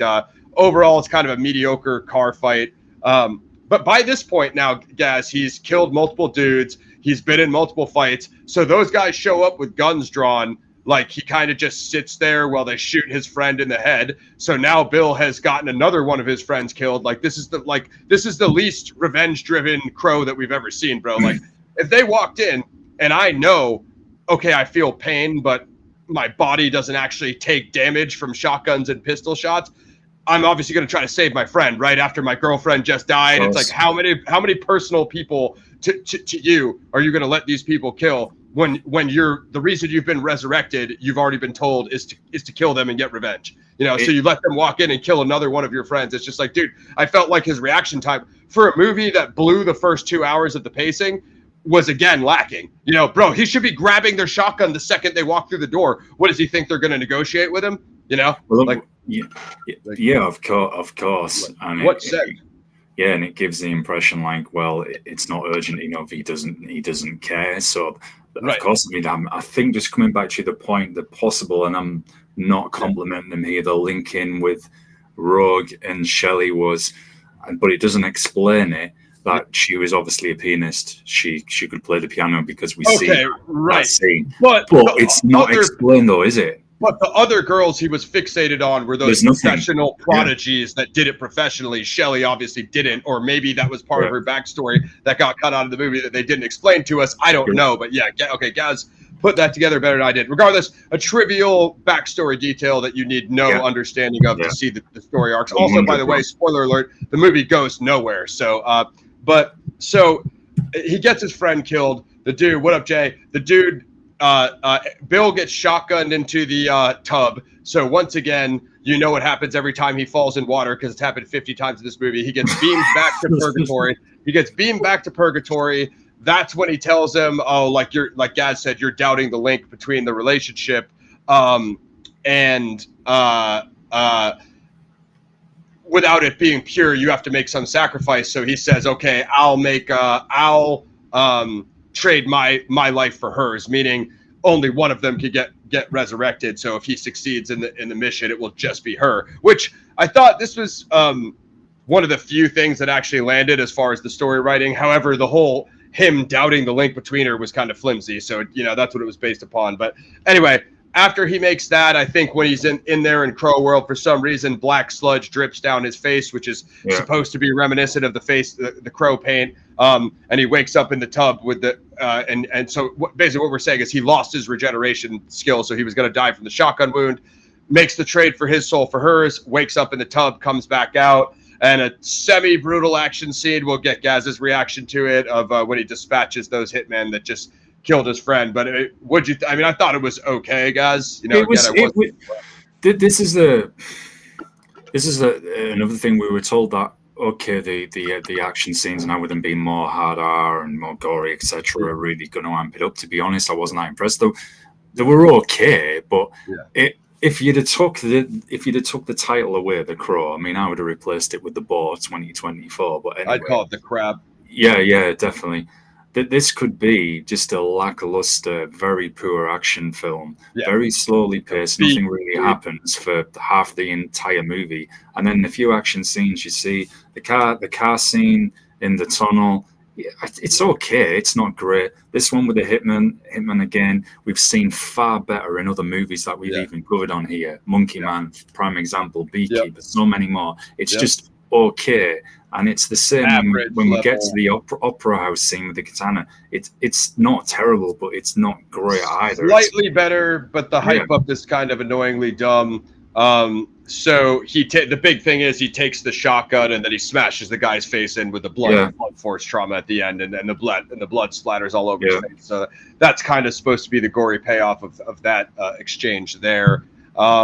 Other than that, it's just a lot of, you know, he got that expensive black leather designer trench coat early on, so he wears that through a lot of rain montages while the Crow flies him around through alleyways and shows him buildings, where to find the bad guys, and what much similar to the original, but just far poorly shot. Maybe a good place for me to bring in the action. It's just the soundtrack. It's this weird 70s like alt rock. Kind of sounds like Rancid. It really doesn't fit the images you're seeing on screen as far as like gothic metal or industrial or anything else used in the original. Or even horror punk would have worked. Horror punk, any punk would have worked. But it's kind of it's kind of this weird punk that, you know, nobody I really know listens to. Almost like a pop punk. Yeah, I would change a lot of it if I could. I would change all of it. I'd delete the entire thing. One interesting thing is Jason Momoa was attached to this with test footage, and he dropped out fairly early on. So I don't know what that. You know, I guess he didn't want another Clone-Ant 3D on his. Yeah, definitely. Then I guess Norman Reedus was tapped. I think there was a few other kind of high level actors, and it kept falling apart until it landed on Bill Skarsgård in this Prague production. But the soundtrack was tone deaf as hell, didn't fit anything to do with the movie, which I thought was a major misstep. Even the damn Ozzy Post Malone song from the trailer, people were saying like it's not even in the movie, and it wasn't a great song, but people were like, hey, if you just would have used that, it would have been better than the song. That's another thing like we're coming to when we get to the opera scene is it's not terrible, but it's one of the few positives, I guess. It's at least a bit better, and that's the same with that Post Malone song. Okay, I think that's personally, but compared to what's in it, and at least in the Cross City of Angels, they do try and put a decent soundtrack together. They try and have that flow somewhat like they did in the OG Crow. The Iggy Pop cameo. China from Deftones, when they used to make heavy music before they became kind of the mellow middle of the road band that they are now. But this, it was appalling, and it was just like you were watching a very poor bland action. It doesn't have actually that much action in it, come to think of it. Yeah, I mean, what I don't get is the one techno dude who did the Fury Road soundtrack. Like that guy was amazing. The Batman, even though neither of us thought it was great, none of us thought it was great. It did have this Something in the Way by Nirvana. So I don't understand why you couldn't get like one Alice in Chains song, one grunge song, just for that callback to 1994. Jerry Cantrell, who's essentially the front man of Alice in Chains now, he's the guitarist, he's not the lead vocalist, but he essentially writes all of the music. He did the John Wick Chapter 2 theme song, Just Another Job to Do, so that even John Wick 2 has more of a grunge pedigree than this, which doesn't make any sense, right? So. Even bands like Fu Manchu, John Garcia is in there, who would go back to that era as well. Okay, they were a bit more on the desert rock stoner kind of side to it from all the bands that they're connected to. there's a plethora, but of course, as always, as we often say, they're just overlooked, just not used. Yeah, Roland's band is doesn't Henry have like solo tracks? Every Queens of the Stone Age, those guys had that like before he made Queens of the Stone Age. So and everybody says they're kind of like post grunge in a sense. Like I don't particularly think they're incredible, but even Bush, if you could have got like a song from 16 Stone that's like 96 post grunge, literally anything. There was tons of options to make it right, make it fit.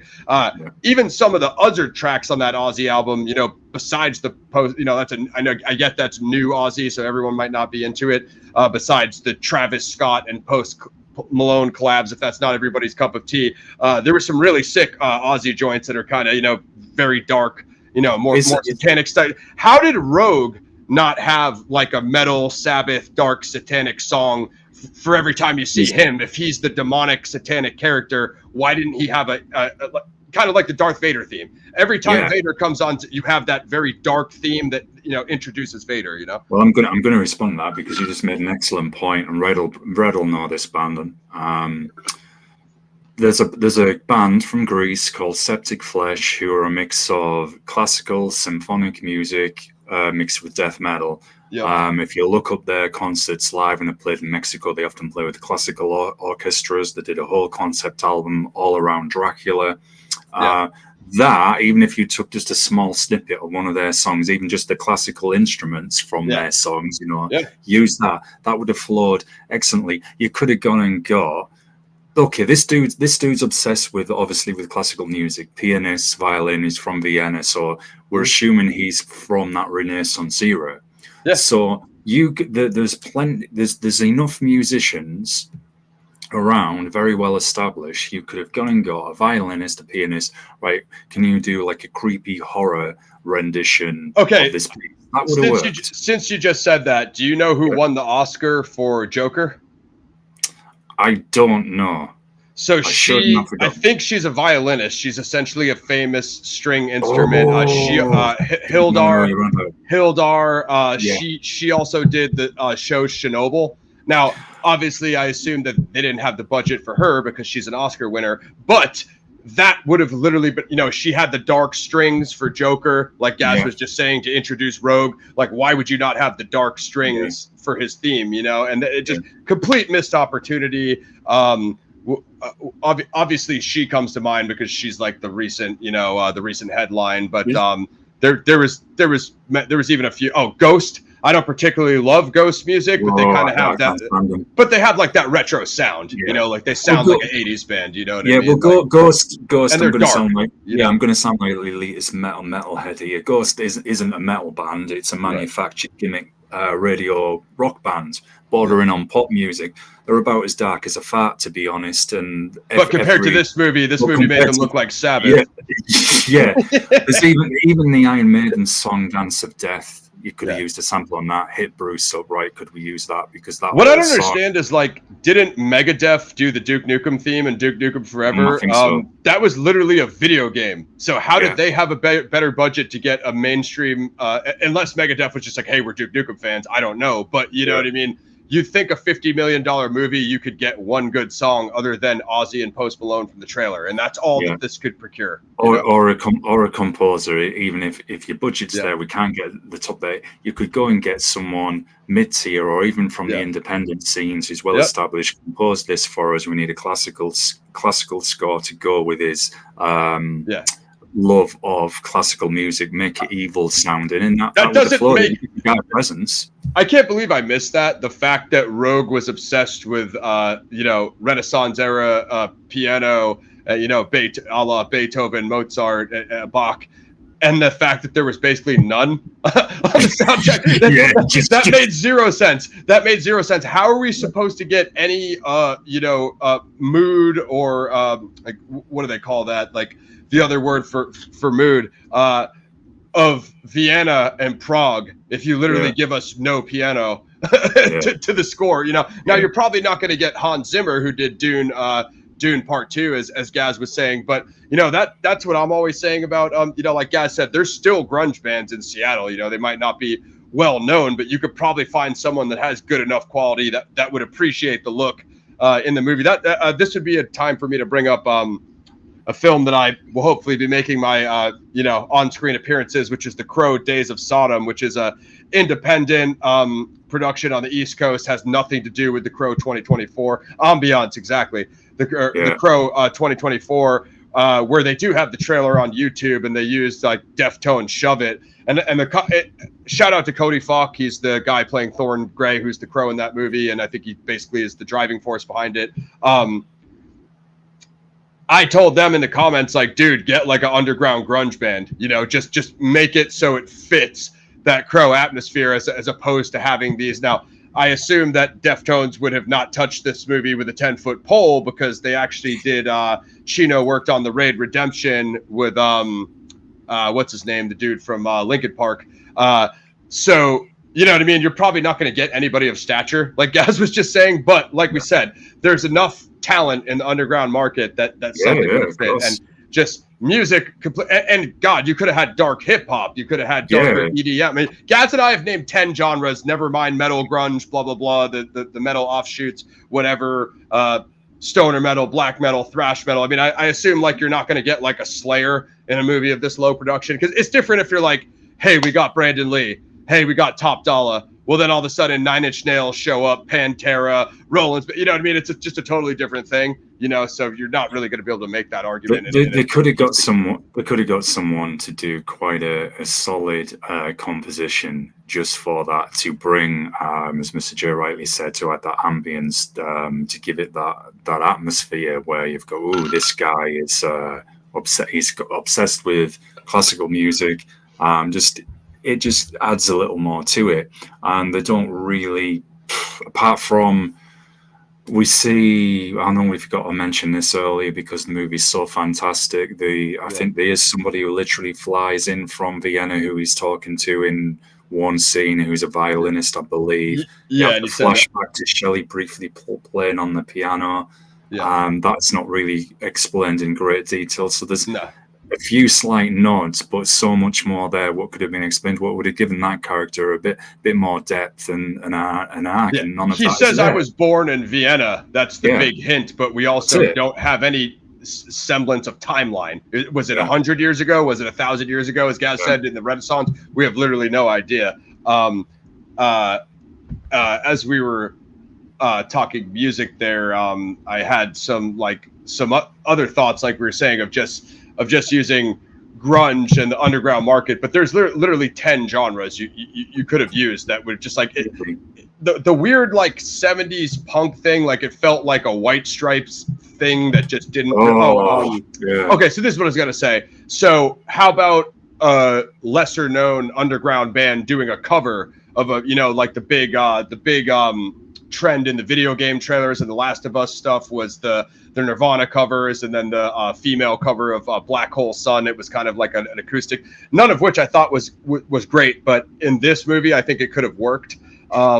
One thing is, I don't know if you've heard that cover of Zombie by Bad Wolves, Gaz. They're not great, they're radio rock, but I think that's a track that could have worked in this movie because everybody know, you know what I mean? Again, it's just it's a heavier version of Zombie. I'm not saying it's great. I do like that song. I don't know anything else about Bad Wolves, but maybe they just couldn't get the rights. But that's a thing where it's like, okay, it's a new, heavier version, but it's a song everybody associates with that kind of 90s. You know what I mean? Like, but let's say it like this as well. Ministry Red. Ministries was sick. They did a couple hip hop collabs. Trip hop would have worked on this as well. Some darker trip hop, even dark wave as well. So many. Which is what they insinuated was what like Shelley and Eric listened to, but they never quite went into what kind of music do they listen to. Which, as Gaz said, when Eric is playing the guitar on the rooftop in '94, it plays Dead Soul, or it does the Dead Souls montage by Nine Inch Nails. Obviously, Trent is not coming back for this piece of crap. Nine Inch Nails news. Nine Inch Nails has been signed to do the soundtrack of Tron 3, which I expect to be way better than this. Nice. Of course it will. You know what I mean? There's enough, even from those who don't know. Ross has mentioned this on past shows. Myself and Ross have worked together for years, long before we came on the YouTube, both from music backgrounds, and the amount of bands and artists that we've both talked to through shows that we've done together, and in your previous career as well, we know enough people between us who could have even done something quite faithful for this movie. So they could have got somebody, a musician, a band, for half, even probably a third of the budget that would have been required, and it still would have worked. So it just, there's no excuse. There's no excuse. There's that lack of awareness. There's not even, it's not being respectful to the original, to the homage of how they put together that classic soundtrack. How long have we always talked about the soundtrack for the OG Crow? We were always discussing it, and I feel there's just, as we'll get to in the final act now, there's just no respect for Brandon Lee, the original movie, the soundtrack, or anything. That's how the original bands, nothing. Another movie that similar era, a few years after The End of Days with Arnold Schwarzenegger, like has a similar type of metal soundtrack. It's got like the secret Guns N' Roses track on it, which is post Guns N' Roses, obviously Golden Age career. But just little things like that, just little details that are completely missed. So we could get back on track and get to this piece of crap, guys. We're just about up to, he draws that abysmal, stupid, black Jared Leto gothic Joker face paint on his face, and busts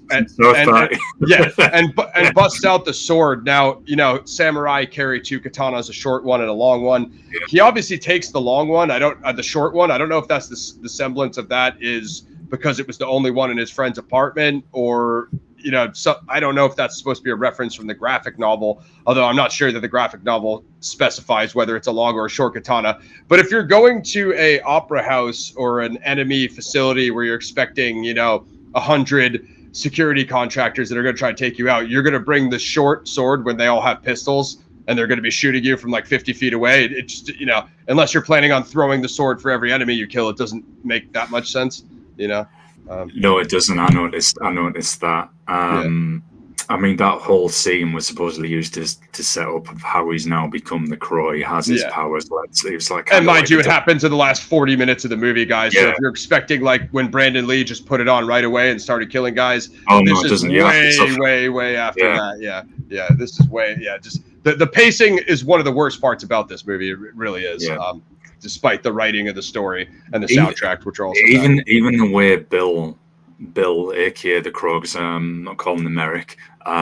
Even the way Bill, I feel, navigates his way from destination to destination is pretty pedestrian as well. Just calm walking. Whereas Brandon, you saw him running across the rooftops. Jumping into the. He was out there. It gave it that sense of urgency and importance. This was just. I'm stoned. He's not in any hurry when he needs to hunt guys down, or when he needs to find the dude with the cell phone, or anything that he needs to do, like to catalyst the story along.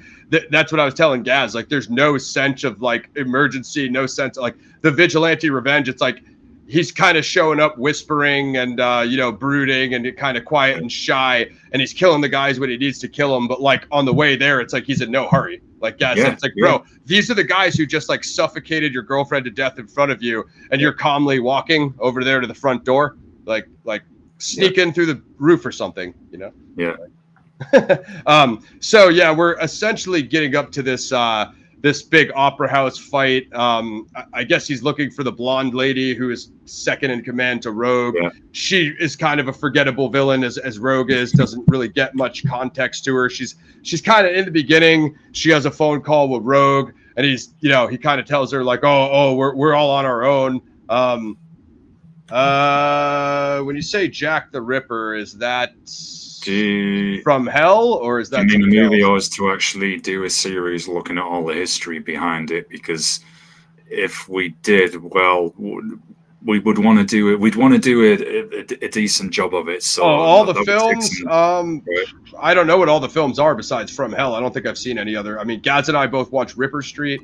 I don't know what else we've other seen regarding Jack content. There's that kind of whack animated Batman movie where he's chasing Jack the Ripper through the 1800s or whatever. That was strange. He's coming up to this massive fight scene, which is built up in this movie to be the most epic, fight scene of all time.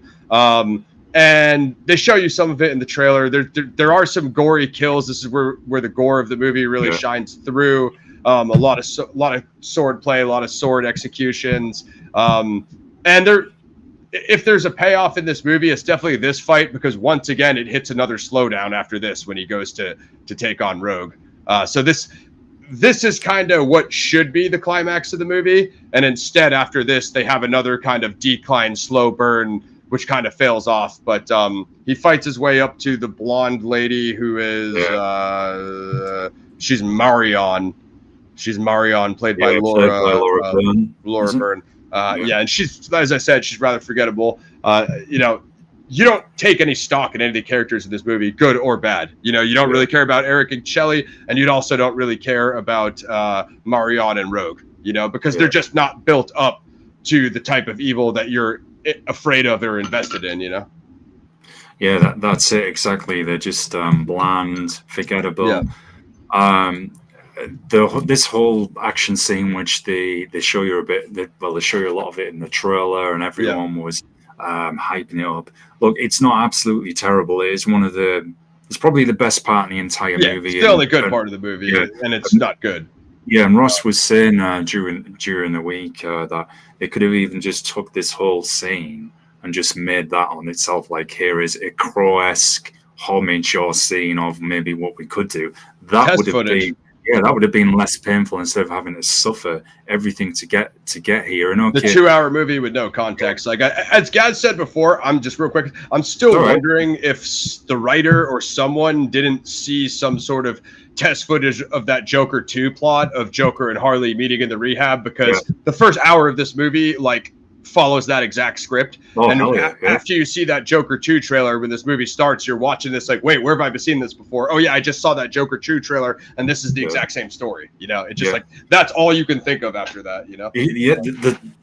The same, and that's already got us thinking for when we cover Joker 2 to make that comparison. Now I remember that one of our early conversations, and this whole action scene, the gore's there, the violence is there, it's not terrible, but because this movie is so bad and all the other problems that we pointed out, it takes so long, and then it takes it away from this scene as well, where you don't care and you're just thinking, just please get to the end so I can escape. And it feels like a very bad action movie when there's so many indie action movies. We've covered some on here.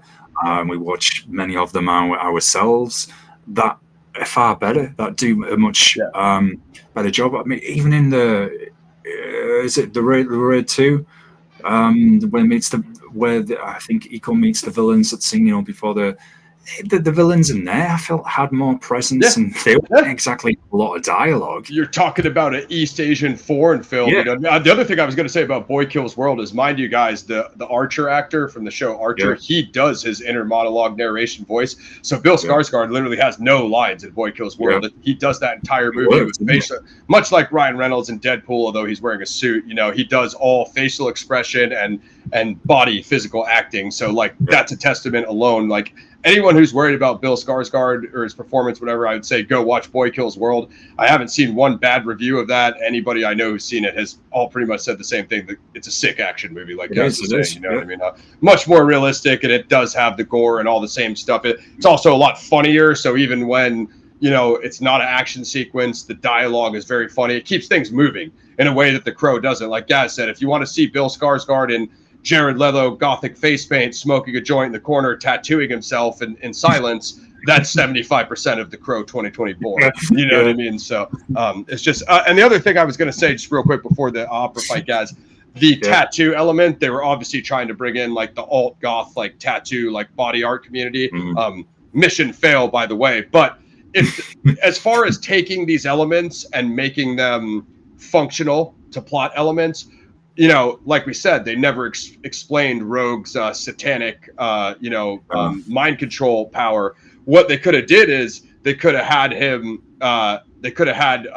Bill researching, witchcraft and occultism, looking for symbols that he could use in the books, and then maybe tattooing those on his body to increase his power to neutral. I think that's a theme that would have functionally diffused Rogue's power, and then it would have gave them like, okay, he has this ability. So, and I'm not saying it would have been something that would have just canceled it out, but hey, this lessens his power, this dampens it, like little things he could do to throw Rogue off We never see that. We never see the matching of wits. How's he going to outsmart the villain? We never see that in this movie. You know, there's nothing. It's like, just now I'm the Crow. I've got there, so I'm pretty much just gonna get there. And, I'm gonna kill everybody, and I'm eventually gonna find him, maybe. And then Rogue knows he's coming and doesn't really do anything to stop him. Once he hears that he's gone to the Opera House and killed all the security, he's like, he's like, oh, I'm not gonna do anything to stop him. I'm basically gonna just try to trick him and take his power from the Crow, which is what Top Dollar was trying to do. So again, we already know that's coming, right? Because we've seen the Crow, and most of us have read the book. And they're trying to do that in every movie, more or less. Exactly. So that's one theme that's just kind of more universal. But there, I won't take it completely away from him. There are some good sword kills in that fight. Yeah. He does curb stomp a guy on the stairs, snaps his neck. Yeah. Pretty grimy. One guy takes the sword and impales him, so he pulls the dude through and impales him through the sword that's impaled through him. And I think he shoot himself through and kill a guy behind him with the pistol. So some nice grimy kills there. That little montage I just gave you right there is probably the only complimentary thing I'm going to say about this movie. Up until, so he obviously tracks down Marion. The other thing me and Gaz were saying is the mission was to kill the guys directly responsible for Shelley's death. None of those security that he kills in the Opera House had anything to do with the crime. He just killed. Now, much like when Brandon kills Top Dollar's crew at the big feast table, the difference was, what's the difference? Brandon gives them all the option to leave. He goes, I just want him. I just want Skank. That's the difference. All those dudes could have left and just gave him Skank, So he had to kill them all because he had to get Skank. The difference is Eric's looking for Marion here because the Crow leads him to the Opera House. He just kills everybody for no reason. I mean, they're defending Marion, yes, but he could have went stealth, right? He could have snuck in through the roof and just killed her. But no, he walks in through the front door, like Gaz was saying, and kills every single guy he sees. Yeah. And those action scenes, I feel, were put together far better then than they were in this movie. And that's not to say that the few action scenes in the Boar 2024 aren't gory, aren't there, but you just feel there's much more weight to the original action scenes. They're so 1994. Yeah, exactly. Whereas this, it's, as you've just we've both been saying, bland, soulless, no life, absolutely nothing there. He has, when he does catch up with Marion, there's an exchange. She kind of knows that she's done, and then after the brief conversation, he takes her out. You don't quite see it, but it's obvious what he's done. It's grimy. From the swing, it looks like it was either a neck cut or he sliced her head off because he does decapitate a few. She basically gives him the old, I was just following orders, and he says, you killed innocent people. It's very cliche. I found the dialogue very cliche, guys. Very. Even as we get into the kind of, I guess, confrontation in Purgatory between Rogue and Bill, it's just so anticlimactic. So this is just, so the whole payoff is like, like we said, we're Crow fans, right? So you think that you're going to see something like the Brandon Lee Top Dollar sword fight on the top of the cathedral. Obviously, we see me and Gaz's 94 review. You can see, Top Dollar falls off that, gets impaled by a gargoyle, and has his blood pouring out of the. It's like one of the best villain kills in action history. Can you believe this? Can you believe this budget, dude? And then basically not one metal band, Red Cloud. Wow. You're always asking guys about metal bands. Dude, I don't think there's one on the freaking soundtrack of the Crow remake. It's just complete, given that they're 94 soundtrack is all metal. Monkey, I do, didn't Monkey Man? It had 30, and then I think Jordan Peele stepped in with like another 10 or something. Yeah, and it was a much smaller budget, and they featured Bloodywood, Indian-based metal band, and they got one on there. Dev Patel, I don't think, had ever made an action movie, and isn't that his directorial debut? I think it is, yeah. And then when they ran out of the budget and they basically told him, like, hey, we can't get Monkey Man done, they went back and did reshoots on iPhones. And so give Dev Patel $20 million an iPhone. I guarantee you another thing like Gaz was saying, like, a European crow? Like, at what point can we see the crow in another culture other than like American? You know what I mean? Down south in Mexico, they have like the Day of the Dead. You know, there's like a lot of movies that like play, or actually, City of Angels did have some of the Day of the Dead themes, right? Yeah. So, yeah. I mean, I think it would make more sense to actually take that into Mexico as opposed to just doing it in Los Angeles. Like, it's LA, look at all the Mexican people that live here, but whatever. Like, that's just another idea of like, you could have him be from another country, you know, like the crow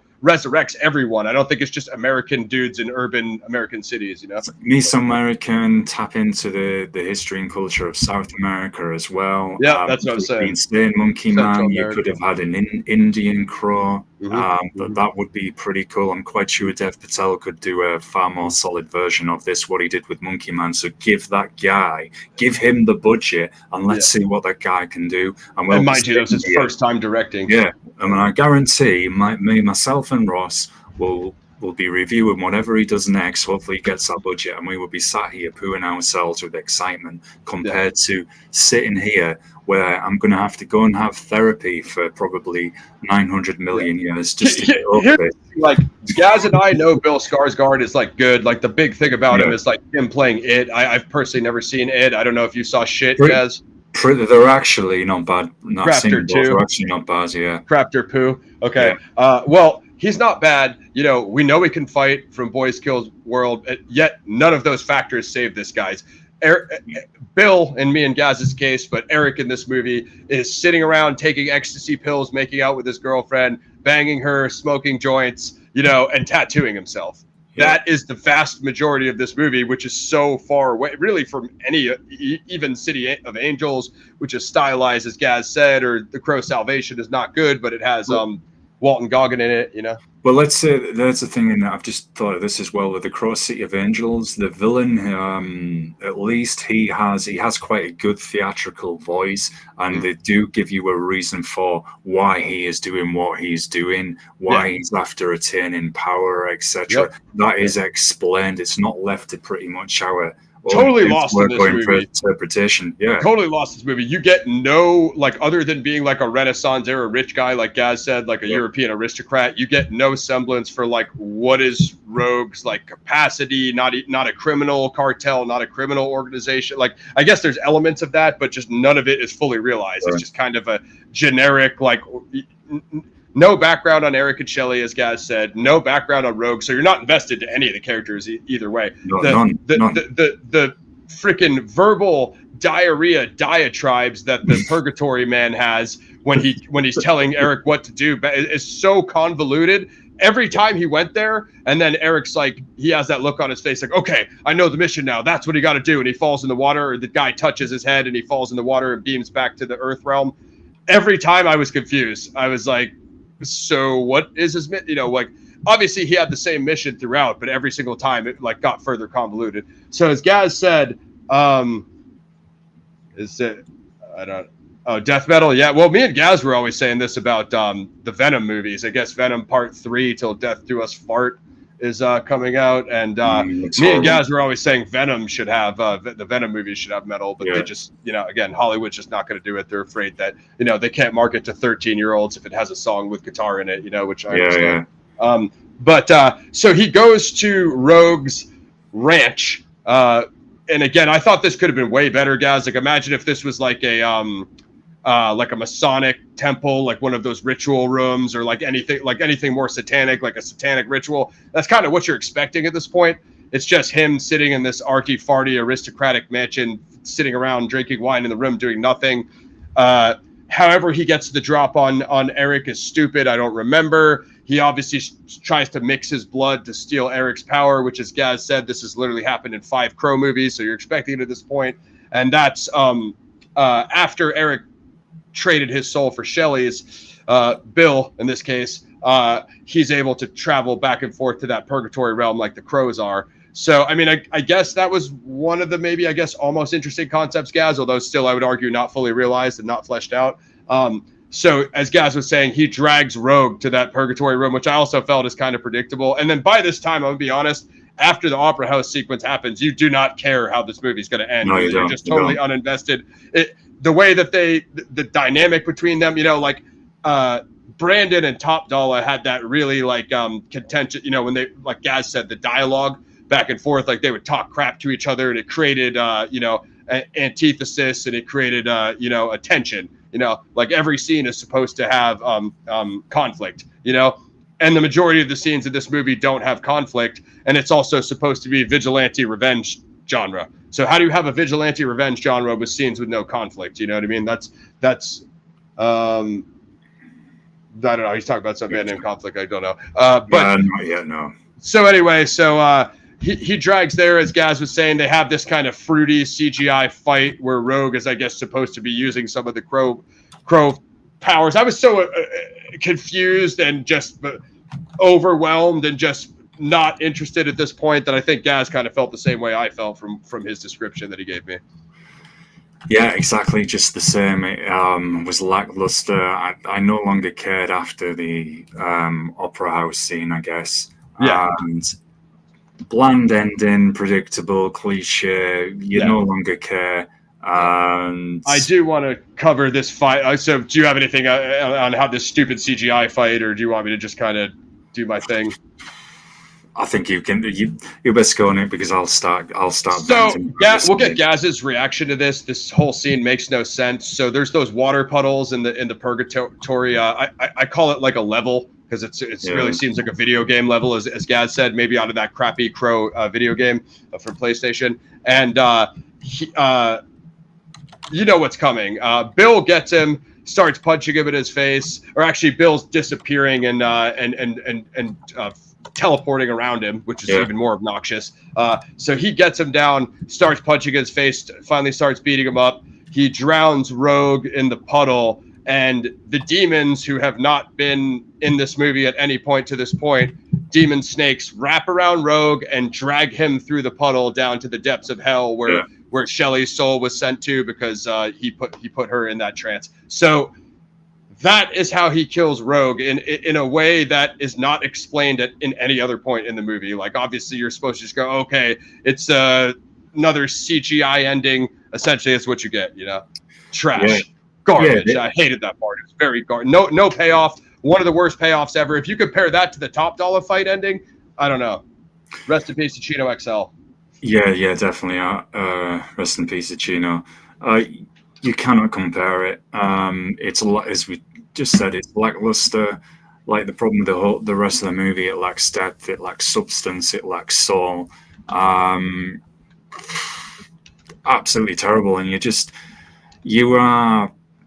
left with that feeling of you don't care about the characters. You've had no investment there. You're just wanting to escape, pretty much. Like Gaz said, even 2 points. Like Gaz said, even though you only see Shelley for 5 minutes in The Crow 1994, and then her character is ultimately realized through the flashbacks, through Brandon's flashbacks, Brandon Lee, as Gaz was saying. But I would say that actress was far better than almost anybody in this movie, despite having 10 minutes screen time in that film. Also, the narration by the young girl, who was Eric Brandon Lee's friend, provides like a lot of context, because she has that. She's sad about, she was friends with both of them. So she's sad about losing her friends. She narrates that movie. I felt they lost a lot of steam by not having any narration in this one. You know what I mean? Just like, not that it would have saved it, but like, I guess they were like worried that it would be too close to the original. I don't know. But it would have given that link. It would have been something, because there was clearly nothing else there. At least in City of Angels, the girl who is there when Ash is returned from the dead, and spoiler alert, folks, but you know, it's Ash and his son in the Crow City of Angels that are killed by, well, Iggy Pop isn't the leader, but he's part of the gang. Yeah. At least that girl, and it's revealed she's had flashbacks and dreams, and at least there's a link there. She's a painter as well, folks. And at the end of City of Angels, there is a painting with Ash's crow over her body, because she sadly is killed as well at the end of that movie. So there's a link there. It explains her role in it, her link, her narration. Backstory. Story arc. At least gave that character a story arc. Which I don't disagree with. Nothing. She's just a young girl in the first movie. So at least that sequel had a connection. Whereas this, it had nothing, even stylized. It didn't even have the narration. But anyway, so he sends Rogue down there. Rogue is an extremely forgettable villain. You don't care about him or his death. Because of that, and man, he looks so stupid when it doesn't even have the white mime background. It's literally just these Ultimate Warrior black stripes leaking down from his eyes that are supposed to be some weird, demon thing that happened to him when he was in the purgatory realm. I don't know. You guys tell me in the comments. But because of that, he trades his Nosferatu's out in December. Because of that, he trades his soul for hers. So it time lapses to pulling them out of the river where they were thrown in after they were suffocated. And she's resuscitated because he succeeds in the mission, killing Rogue. And Bill, our boy Bill, remains dead because that's the sacrifice he made. So one of the worst movies I've ever seen. Like Gaz said, I think definitely the worst movie of the year. And I think I'm ready to do ratings. I gave this one a 1 out of 10, guys. Dog shit.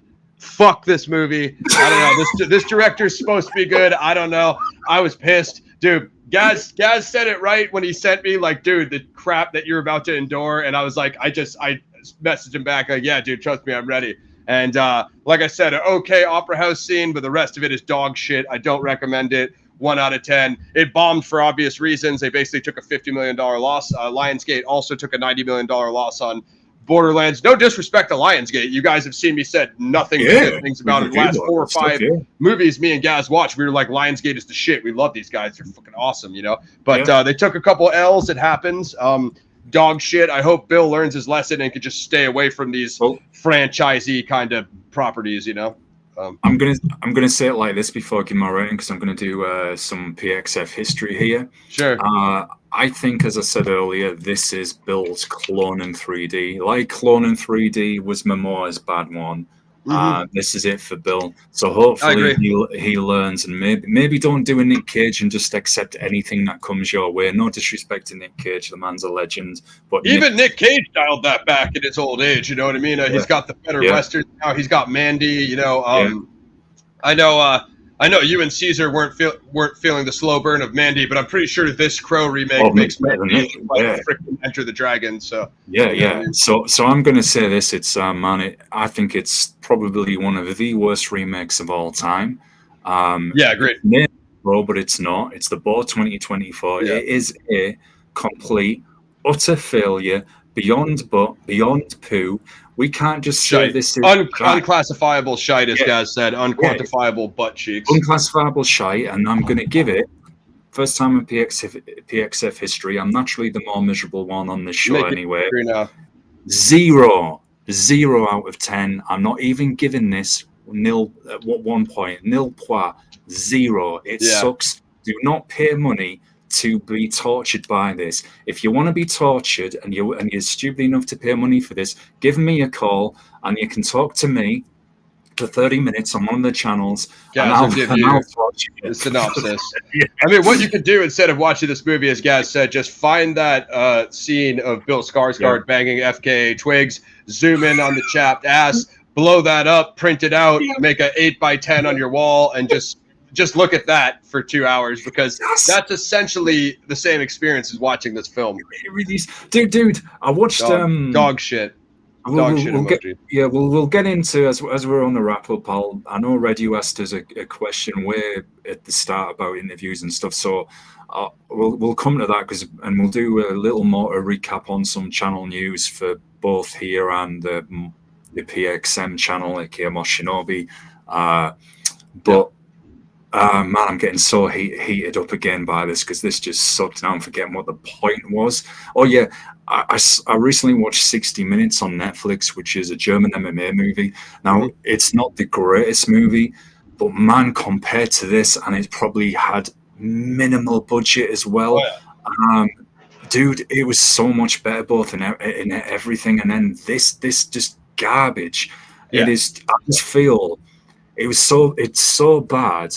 Like we've been saying, it's totally disrespectful to Brandon Lee. It should have never been Alex Proyas, the director.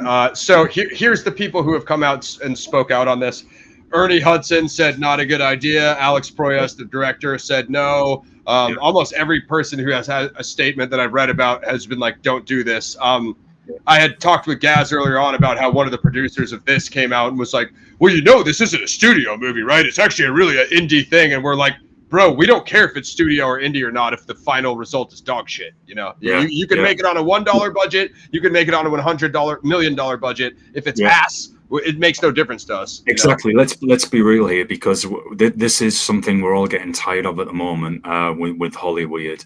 If something sucks, we'll say so. It doesn't matter if it's a dude, if it's a woman, what the background is, whatever. We look at it. If it's a piece of shit, it's a piece of shit. It's as simple as that. We either like it or we don't. And of course, when we do these reviews, or when Ross does the Zodiac Files, or anything else that we've been working on behind the scenes that we can't drop the info now, folks, because we're still in the planning stages, and that's all things for the future. But we will always point out the positives and negatives with anything 100%. That we cover on here, what we think 100%. Is good, what we think it isn't good, because if not, we're not doing you a service. A lot of people didn't like Furiosa. I mean, Gaz and I said we mostly did. There was more good than bad. Was it the best Mad Max movie? Obviously not, because you're dealing with one of the best Grindhouse franchises of all time. Was it 100 billion times better than the crap 2024? Oh my God, this made freaking Furiosa look like Equilibrium. Yeah, exactly. And so yeah, folks, just terrible, and hopefully. But the good news is Gaz will be coming back onto his channel with the Ninja stuff soon. So subscribe over to Mosh Shinobi. I have a panel with Jerome and the boys on Zodiac French Wrecking Crew on Monday. Looking to get some more Zodiac interviews on the channel, and then getting the Cooper interview series going back before CooperCon in November. Obviously, like I said, look out for the Camera X trailer, Lauren Lepre, and you can subscribe over to Average Superstar TV.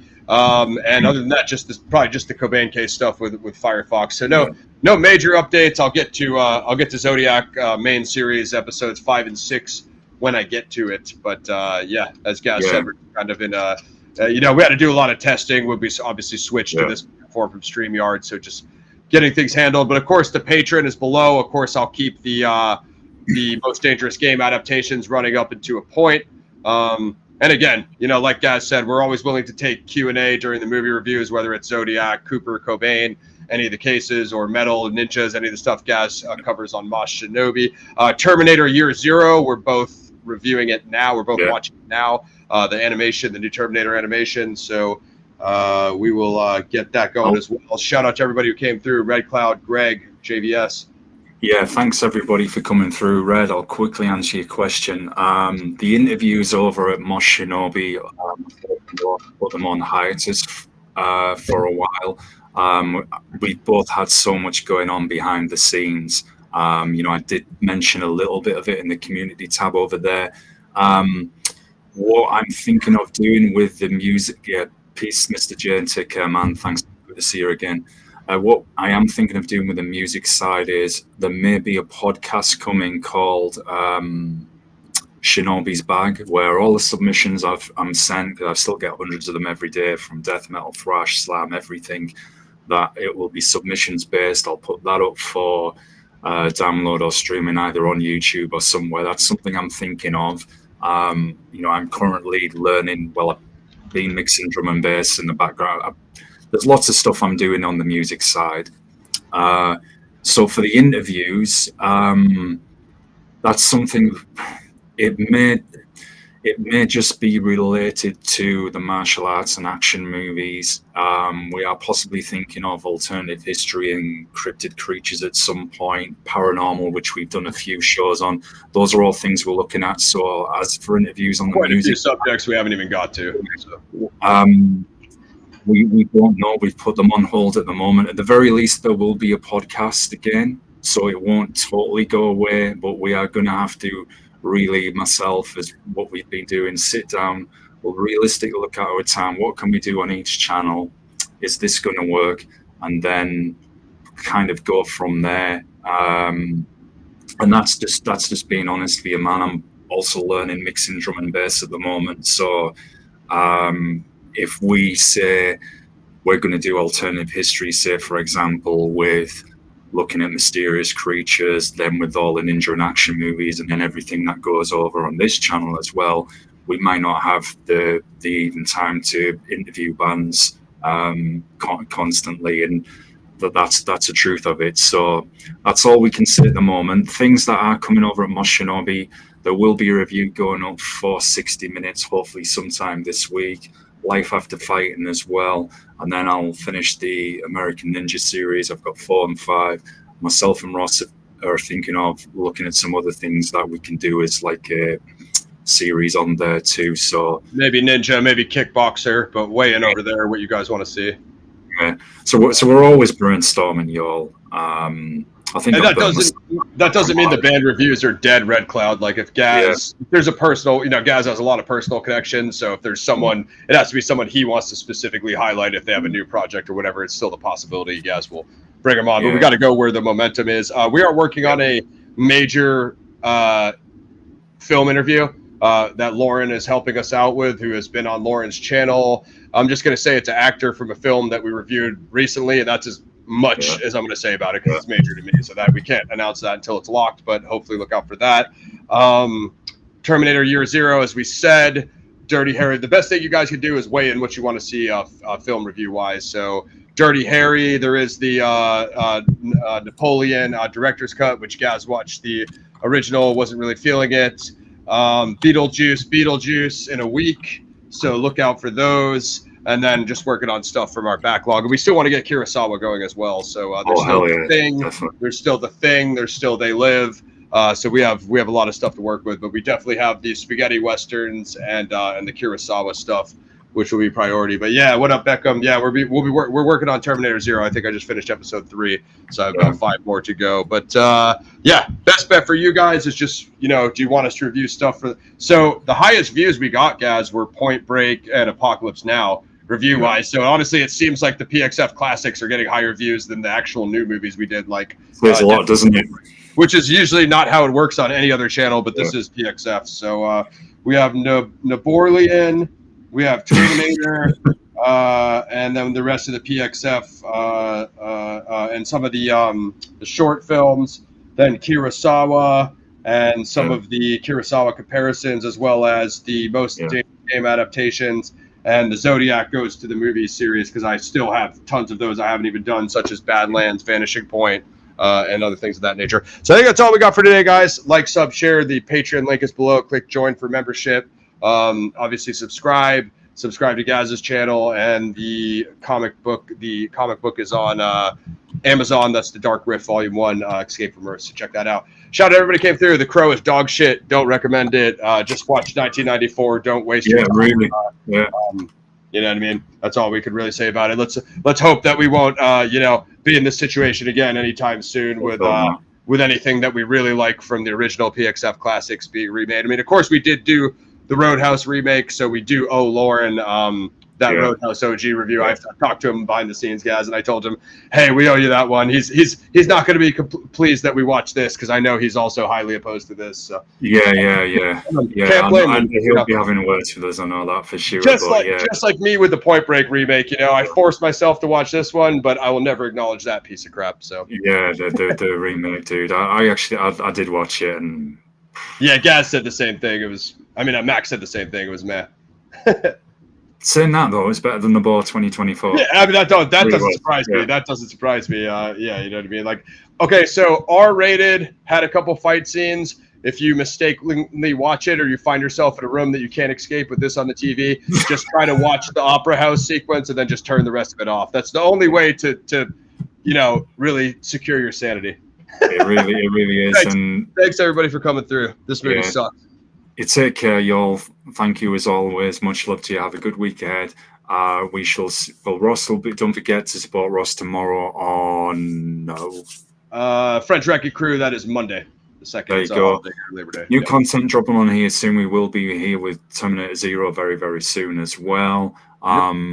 Myself and Ross will update you with what's going on with Mosh Shinobi as we plan things ahead. But there will be some new reviews go up on there this week. Hopefully 60 minutes is the first one that's up, and just keep a watch, y'all. We do want to do Twilight of the Warriors Walled In. That could be a Oh, dual yeah, stream. man. We have to find a stream. It has to go on streaming, right? I don't even think we can rent it right now. I'm not even sure if it's anywhere. We had to, but there's a couple other things out. We do want to watch that. So if anybody knows how we could get a stream or knows what streaming service is going to be on, hit us in the comments.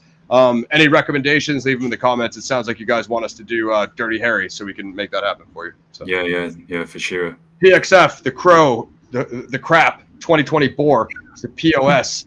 Screw these guys. We're out on that note. Peace, everyone. Welcome to one.